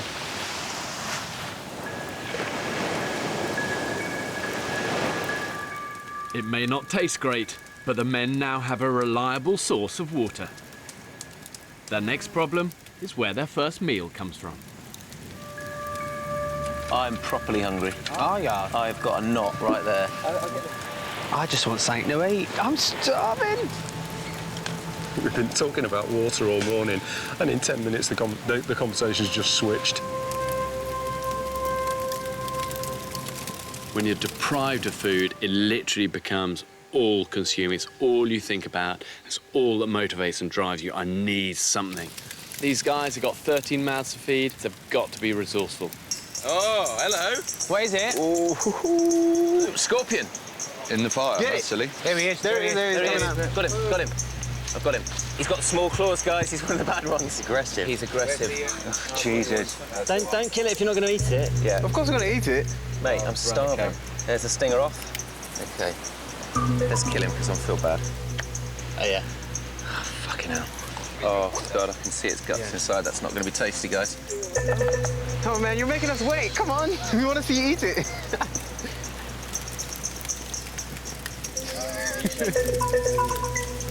Okay, guys. Come on. Good.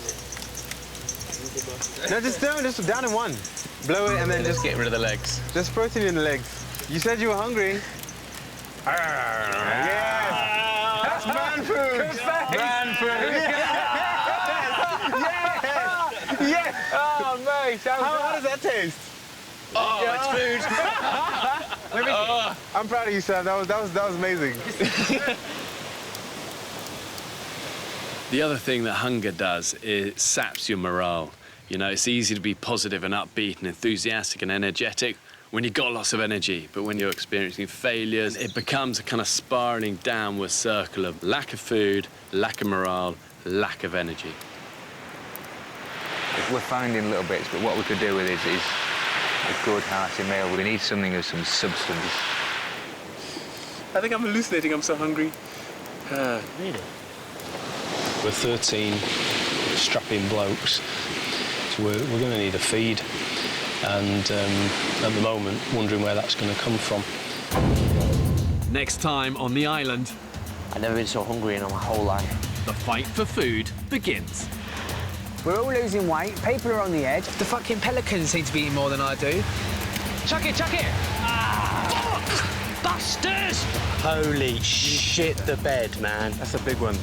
Come on, fucking nature, give us some food. Just pass me a coconut shit. Get him! It got right between his eyes, but it broke the spear. I have no idea where the next meal's coming from. If I'd have known... This is absolutely fucking nuts. ...that it was going to be like this... You got him. You got him, mate. I'm not too sure I'd have applied to come.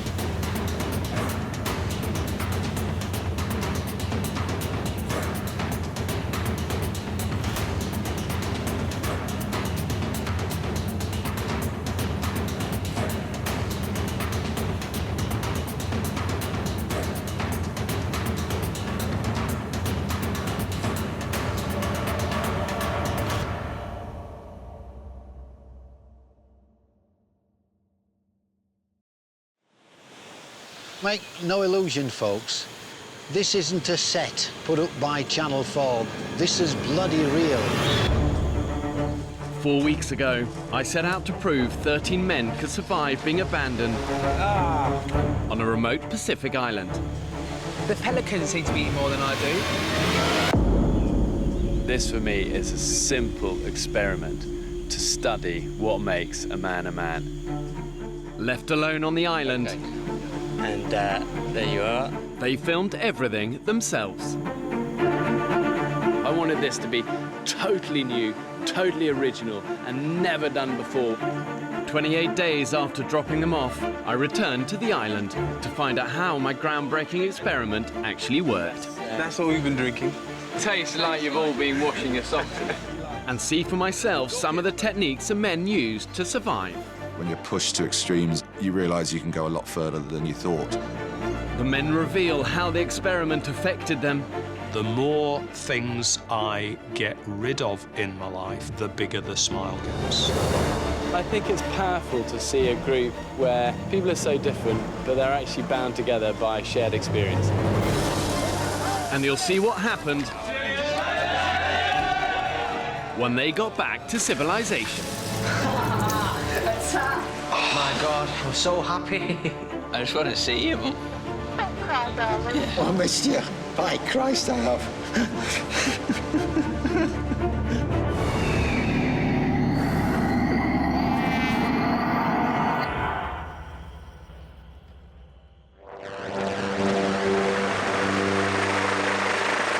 This island might look like paradise, but if you were marooned here with nothing, trust me, it would be hell on earth. I chose to base my experiment on a remote desert island in the Pacific Ocean, more than 5,000 miles from Britain. I think there's something appealing about doing this on an island for a couple of reasons. First of all, is there's nowhere to run. You're stuck on this limited space, and that forces issues. The other reason is that I think people often think of desert islands as nice places. The reality is they're deserted for a reason. There's very little running water, and these things are covered in snakes, in tarantulas and scorpions. You've got crocodiles, you've got sharks, and it forces issues because it's an unforgiving, unrelenting environment. But despite the dangers, the men survived. Well, I can see their fire. There he is, boys. Hit the bell. Come on. 1 month after dropping them off, I went back to see for myself what the men had achieved. Wow, look at you guys. Hairier. Yeah, a little bit. Skinnier. Yeah. But hopefully smarter. Wow, congratulations. Yeah, mate, thank you. Congratulations. Will you show me your camp? Come in. Good. Come in. So this is what we call home.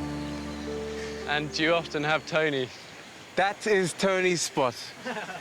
Good to see you, Bear. Congratulations. Well done, you. Thank you very much. Well done, you. I love it. I love your throne. So I clocked them all in, I clocked them all out, safety, security, and I'd like to be the last on the boat to make sure they're all on.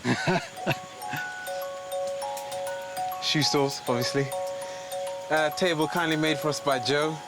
Hanging machetes, torches, buckets, coconuts. It's good. I mean, this is a real semblance of community. I love that. Look at that. Yeah. You've got a front door. Camp Bassie. Yeah. Shirley Island, Camp Bassie. So why Shirley Island? Because every time we went out looking for food, it was like, surely we're going to find something today. Surely we're going to find something tomorrow. And surely enough, we did. Shirley Island. Genius. In any survival situation, one of the first things you have to do is find shelter. In my opinion, the spot the men chose to set up their camp was pretty good. It was close to the sea, which is a great source of food, and not too far from their water source. But for me, if they'd moved just 10 meters further into the trees, they'd have had better protection from the elements. Custom-made windbreak. And when was the wind bad? At night? Nighttime. It got quite cold, so we built the windbreak to try and ease our suffering. Dean and Ryan, show us where we used to sleep. So some people sleep around here, and then others, like me, Saki, sleep here and get attacked by crabs and frogs every night, which wasn't fun. But it's home. If you choose the right place to sleep, you can avoid a whole host of issues. Oh, shit, look at your face. Is it bad? Oh, yeah, it looks pretty bad. From the very beginning of their time on the island, the men were ravaged by insects at night. Anything that's bit me is an arsehole. And if you're covered in itchy, painful bites, you're not going to get the rest that you need. What about AD? Working out what you can do to get a decent night's sleep isn't just a luxury, it's actually about survival. The little things in survival become the big things, and a good night's sleep is right at the top of that list. Wow, look at that, it really goes on. After a few miserable nights, some of the guys realised their mistake. This is the executive lounge. And 4 of them did move further into the jungle. It's Matt and I were the first to kind of build a couple of these A-frame beds. This is my one here. They're really comfy. Yeah, they're great. They're Try it out if comfy. you want. It takes me, so it should manage you. Oh, wow, yeah. I would have thought that's an awful lot comfier than lying on the ground, God, yeah. you know? It's been home for 28 nights and actually gets pretty comfy, and you can look at the stars and the canopy. The A-frame beds some of the men built were the perfect way to raise them off the cold, damp floor and out of reach of the critters. Dean's finally found a use for his hairdressing skills. He's weaving all the leaves that are sticking through underneath back in beautifully. That is an ant's nest. I've made my bed with an ant's nest. Foolish, wasn't it? The men made mattresses using vines, which they covered with woven palm leaves. We're on our way to greater things. It's a shitload better than sleeping on the floor, isn't it? This became known as my fortress of solitude. Oh my goodness, wow. It's not very dignified. So you're really well cocooned in there? I'm pretty well waterproof if the weather had changed. Yeah. Yeah. Warm, dry, off the ground from all the creepy crawlies. Yep. And very happy. Smart thing to have done. I think it's amazing to see how it's evolved and changed. And initially their camp looked a bit like a hobo encampment. But as the weeks have gone on, they've realised that you really need a sanctuary. You need somewhere where you can hide away and it makes you feel good. And as a reminder of what you love about home. I love the table. Test it out. Yeah, I love to test it out. It's been used pretty much every So minute. would you eat meals around here? Yep. You'd Yeah, actually we do that? Yep. I mean, if you think of how many British families have stopped sitting around a table and eating together. And there's something incredibly powerful about actually sitting down and looking each other in the eye and sharing a meal together. So I love the fact that you made table a priority. Looking around the camp, it was obvious how resourceful the men had been with materials they scavenged from around the island. Grab a seat, Bear. Grab a seat. I mean, this is great, isn't it? One thing that staggers me with these desert islands, however remote they are, is just the amount of trash you get washed up on the beaches. Guys, that looks like the beginning of a toilet. You would need an enormous arse to justify a hole like that. You certainly would. Craig, I'm going to be honest with you, mate. This is my ultimate nightmare. It's the closest I've got to a stress ball, to be honest with you. What I've got here is crab pot nut 2.0. This is a sack he's found. What is An open beer. You're joking. No. I shit you not. There's so much stuff on the shores of this island of kind of crap and rubbish that normally you kind of look at and touch and go, oh, what a shame, it's ruining paradise. But now we look at every single piece of plastic and metal and string as kind of treasure. When was the last time you felt salon fresh? What? No way. Shut the fuck up. That is shampoo. Dean, promise you share it with me. That is shampoo. Advance warning. I've just given Tony a plastic truncheon, so look out. Oh, fucking hell. To keep the boys on the toes, I've got an enforcer. It's always embarrassing to be a human. The shit that we are jettisoning into the sea that is being washed up on shore is phenomenal. Taff manages to find a place. Let's have a look at them bad boys. One black one, one blue one. They're not the same colour, but they're the same make. They're the same make. What more can you ask for on can't ask a for anything deserted island? Mate, they're not as good as mine. Look at them. They don't fit well, but fuck it, it's going to do me well on a Sunday night. I think just it might have a pair of high heel shoes made for you to get lucky. I don't think so. After last night, Fletch. Right, should we do this fishing line then? Yeah, let's go get some Let's fish crack going. on. 4 weeks after abandoning 13 British men on a remote desert island, I mean, that's almost like a honeymoon suite of a view. I went back to see for myself how they managed to survive. Welcome to Camp Bassi, sir. Wow, do you mind if I have some of this? On a tropical desert island like this, dehydration is your biggest enemy. God, that's good. Without fluids, you're not going to last for more than 3 days. That's what we've been drinking. Good, healthy stuff. Filtered, boiled, ready to drink. I mean, truly horrible, isn't it? It tastes like you've all been washing your socks in it. If the filter actually does, it is actually my socks. Thanks. So you are drinking my sweat particles. Well, enjoy that. The only water source the men could find after a desperate search of the island was a stagnant pool. I never realised that I'd have to drink puddle water. When it came to collecting and transporting it, the debris from the beach came into its own. Calling it water is now a bit of a stretch of the imagination, to be honest. Sorry. One of the problems with drinking from stagnant water is that the animals also drink from it. They do more than that, though. They also shit in it, and it's that will make people sick. To make the water safe, the men improvised an ingenious filter system using materials they scavenged and repurposed.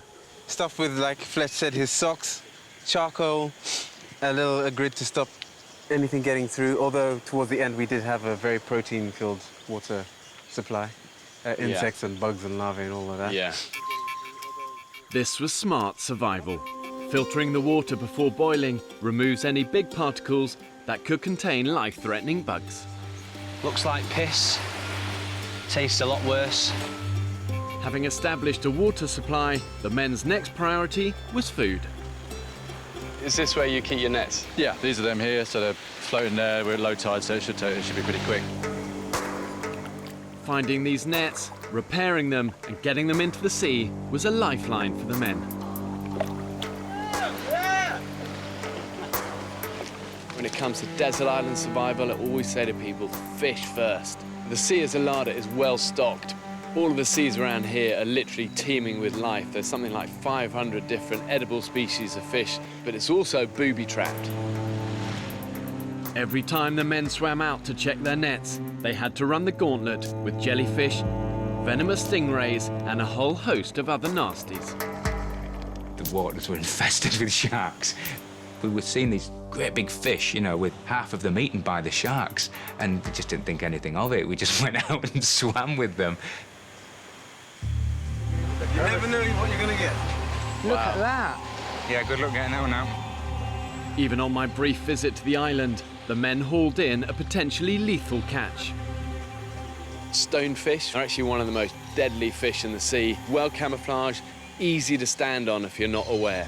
Even if it doesn't kill you, people have been known to literally beg to have their feet amputated. The pain has been so intense. The island looked beautiful, but every time you went anywhere, it tried to kill you. And you're suddenly thinking, Jesus, this ain't a postcard. It's horrible. Before taking the guys into this extreme environment to start the experiment, If I leave him be, he will just quietly crawl around me. I gave them just 1 day's basic survival training. If they're big enough and you're small enough and one of these gets hold of you, it's gonna squeeze you. God, I can feel that already on my hand. Crush every bone in your body. So the truth is, none of these guys are experts. None of them are survival kind of gurus. You know, they're regular people, and that's what we wanted. We didn't want the experts. We wanted normal people who've got to kind of improvise and think smart and be resourceful. Do you actually ever wipe your bum with leaves? I love wiping my bum with leaves. Personally, if it was me, I'd get up in the morning, raise my arms aloft, wander into the sea, do my business, wipe my backside, salute as it floats out into the Grand Pacific. You know, clean, done, hygienic. You wash your hands and you haven't got crap all over the island. So a bear doesn't shit in the woods then? It's true. I knew the biggest challenge for these guys was going to be finding enough food to keep them going. OK, scorpion. You'll find these under wood piles. You're out collecting firewood, lift one up, and bam. And it's not always obvious where those calories are going to come from. He'll strike you with his tail. See him doing it there? And he comes round, he bites you. Be a man, pin him down, take his stinger off, Good thing about these, though, they're good protein and you can eat them.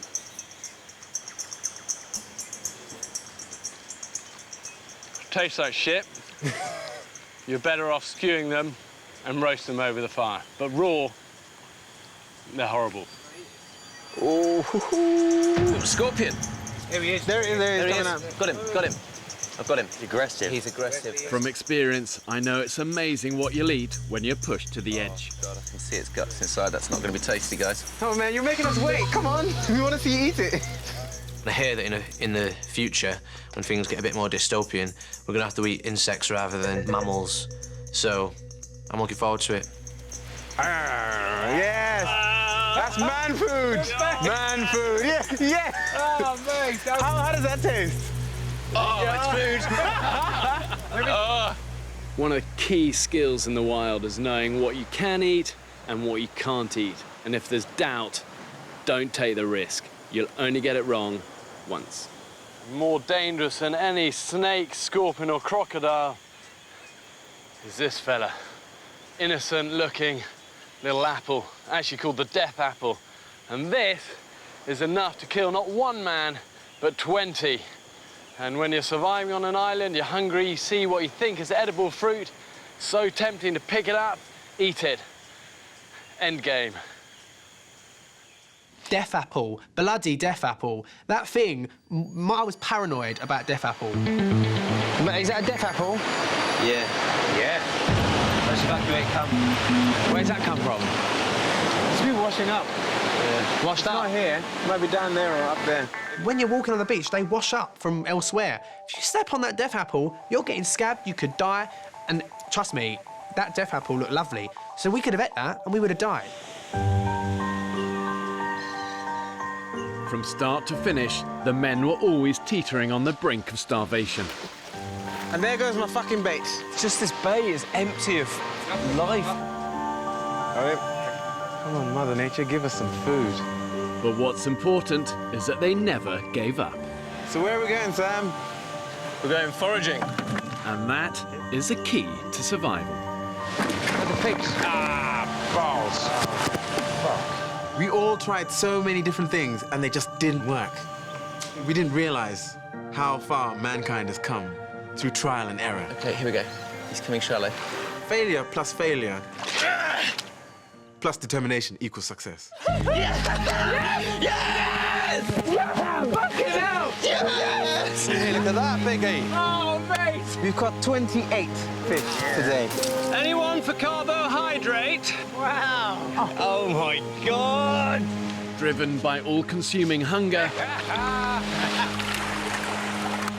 they went to extraordinary lengths to discover what the island had to offer. It's a fucking Cayman! It's a fucking Cayman! Wow. I've never ate an orange before. Fuck off. We'll start now. Try that. Come on, here's your first one. Wow, you've got a massive hit of citrus all the way over here. It's nice, isn't it? So good. Welcome to the world of fruit, Dean. There was, however, one craving they couldn't easily satisfy, despite a tantalising reminder. Dean, what have you found on the beach, mate? We found a sweet wrapper.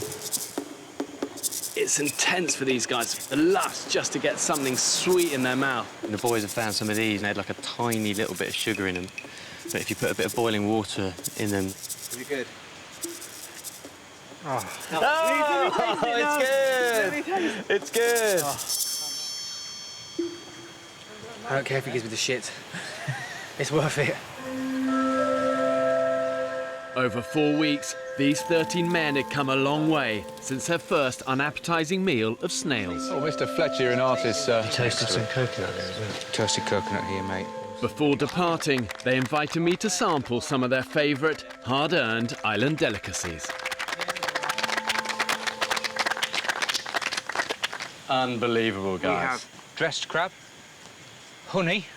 Oh, you do not know how honoured you are to have that honey onto your oysters there, which are just marinating at the moment in a lime jus.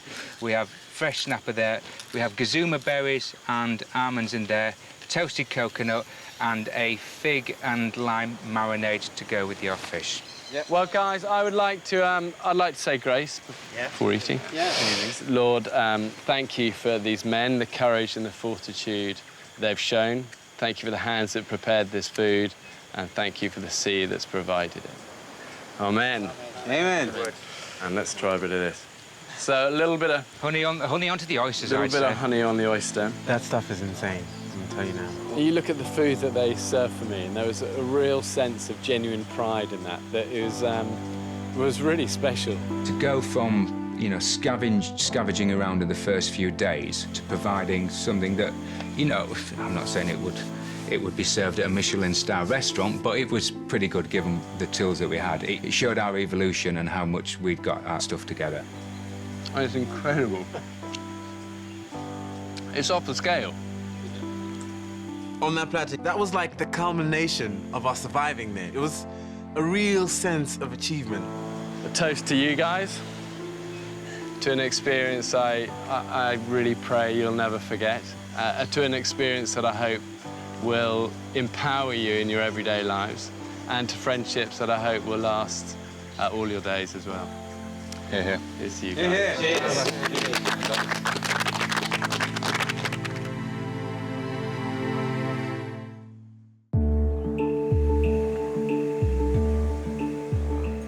Four weeks ago, I abandoned 13 British men on a remote desert island.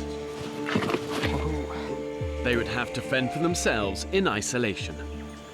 For me, it was really important that we didn't have a camera crew coming in every day and filming it all, and it kind of just would have felt set up. I wanted this to be totally new, totally original, and never done before.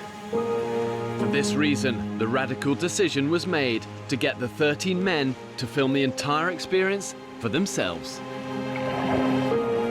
Come on, everybody. Take a walk with Uncle Saki today. The only filming is these guys going like that and going like that. Right. Guys, I'm gonna have to put you down. I think I found us a bird. Yes, I have. Hang on. And effectively, that means the only people telling their story is themselves. Woohoo! Shazam! We're all photographers now. We've all got iPhones or smartphones or whatever. And you can shoot movies on these things, you can take pictures, and we just do it as a natural part of our life. So why not incorporate it into television? I'd like to show you around my favourite spot. This is where I come and sit when I feel a little bit shit. I tried to do this trip on a budget. I won this hat in Bulgaria about 5 years ago. Here's the sea. And these are my rocks. These are my rocks. Wang Rock. Way, I'm out there. I bought my boots cheap, cheapest boots I could find. Look at this, day 13. What the fuck am I gonna do? Look at the view. Look at all this. This is the jungle that on which I have become a man. The group included a sound man and 3 trained and experienced cameramen who lived under exactly the same conditions as everybody else. It's a bit like myself, Matt and Rupert and Kif were on a plane and it's crashed on a desert island. It just happens we had our gear with us. With danger never far away, the men needed to be able to deal with emergencies themselves. The hospital, where people went for treatment. OK, so were you in charge? You were the assigned medic? Yeah, between myself and Sam, we dealt with a few injuries. The men were provided with basic medical supplies. Craig was a trained first aider. I think I've done more first aid on the island than I do when I'm back home. And Sam, a qualified doctor. Yes, they are. It slipped as I threw it. I think I broke my hand. Without them, some men may have been forced to leave the island.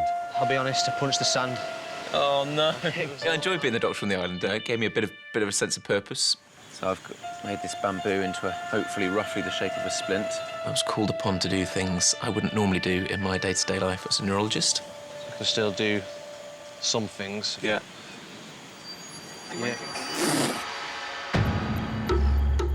But the truth is that ultimately survival is about so much more than just physical preservation.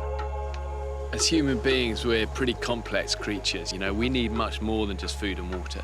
I think that's our base level, but above that, then we crave things like friendship and connection and community.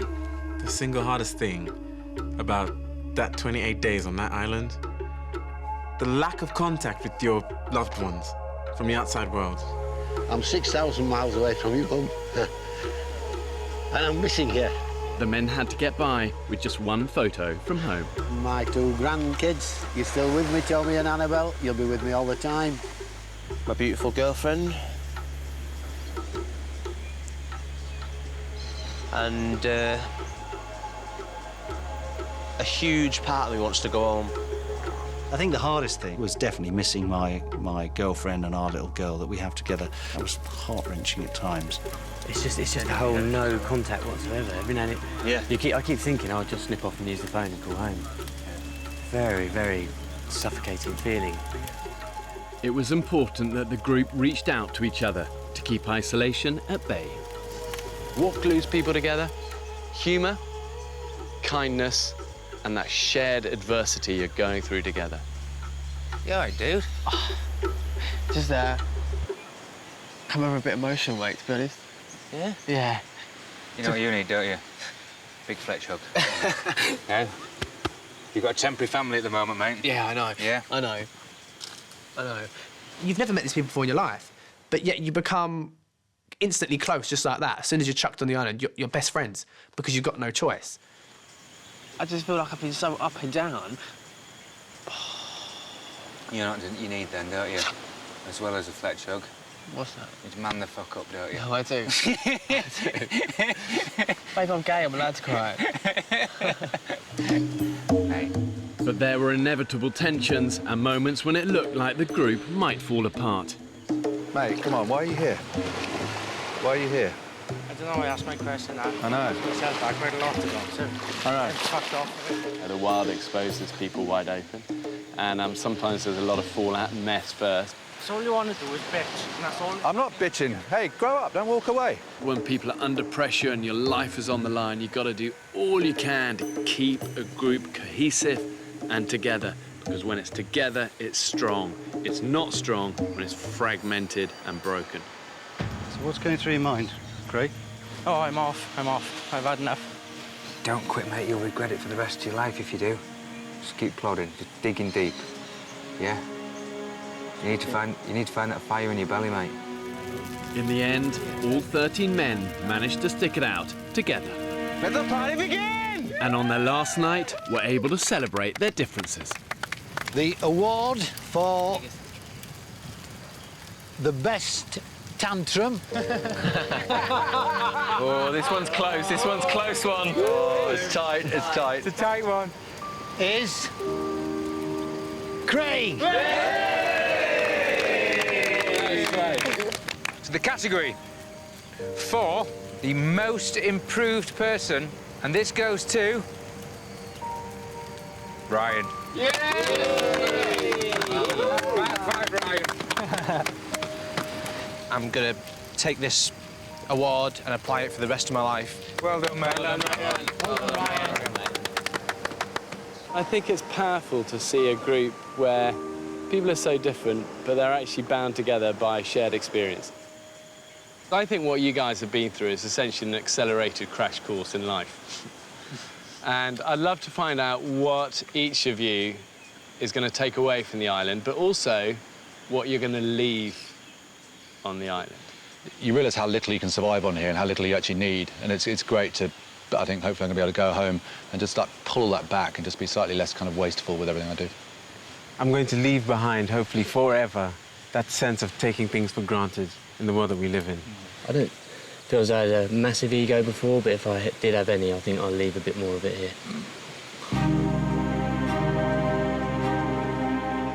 I kind of started this whole experiment really to try and find out what everyday modern British blokes are actually like under pressure. And the reality is the experience has been bloody hard. I have huge respect for anyone who can come out of it the other end together as friends and with a smile on their face.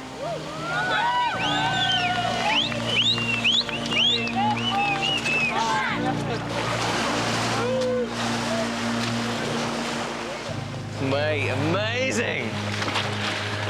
just want to eat some food. And after any mission, there's nothing quite like the rewards. I've been thinking about that bar for days now, mate, and that is what I am going to do now. When we first got back to civilization, we were given rules about what we should and shouldn't eat. So we were told to stay away from carbs, beer, and all these things. And the first thing we managed to get our hands on. 1, 2, 3. Beer.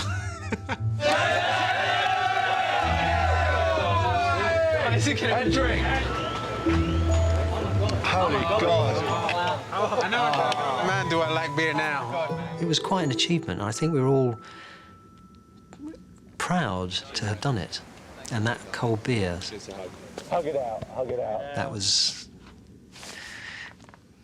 that showed we had somehow. After weeks of being cut off from home, first contact can be overwhelming. Hiya, Mum. Hi, it's Joe. It's hard to explain what we've just done in a phone call. Well, where do you begin? We just got off, Mum. We've just landed. Baby? Are you there? 4 weeks worth of no contact, 4 weeks worth of missing, all just came out. Dad. I've done it. We finished. I'm back from the island, love. I just want to speak to you. I lost 2 stone. 2 stone? Yeah. I just want to see you, Mum. Yeah. I'm good.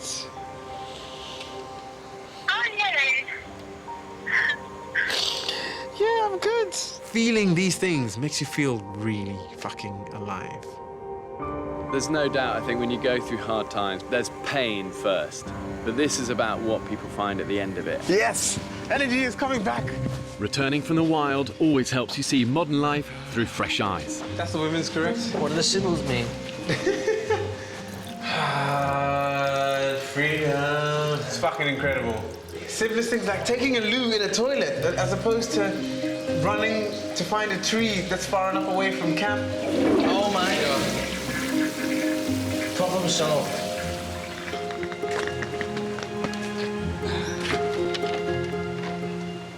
Oh, I can just feel the cool air.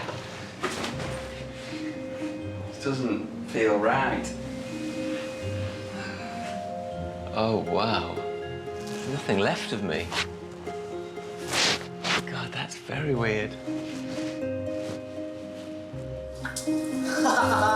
Attack!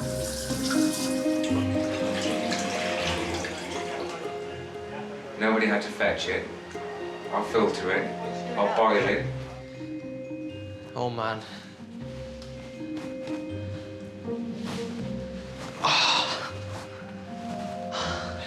You do take it for granted, and I'm not going to take it for granted anymore.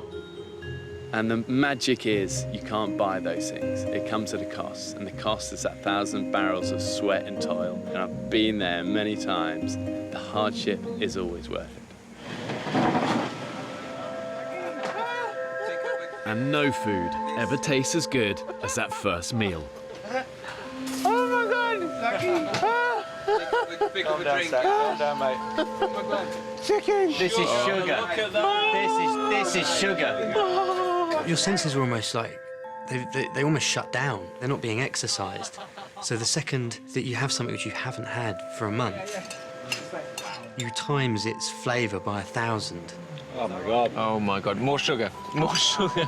More sugar. It tastes so fucking good. The best food. I take immense pleasure when someone says that they're hungry or they're starving now in normal life, saying that you don't even know what hunger is, because it is very different to your standard space between dinner and tea. 3, 2, 1. And the tomato sauce absolutely blew your mind. It was that strong. It's just like a pure explosion of flavours in your mouth. It tastes magical. To food. Our old friend, she's back again. For 13 men, a life-changing experience, and one which they deserve to remember with an enduring sense of pride. whoever you are, whatever shape you are, whatever upbringing you have, actually, when squeezed, these guys have proved modern British man has actually got what it takes.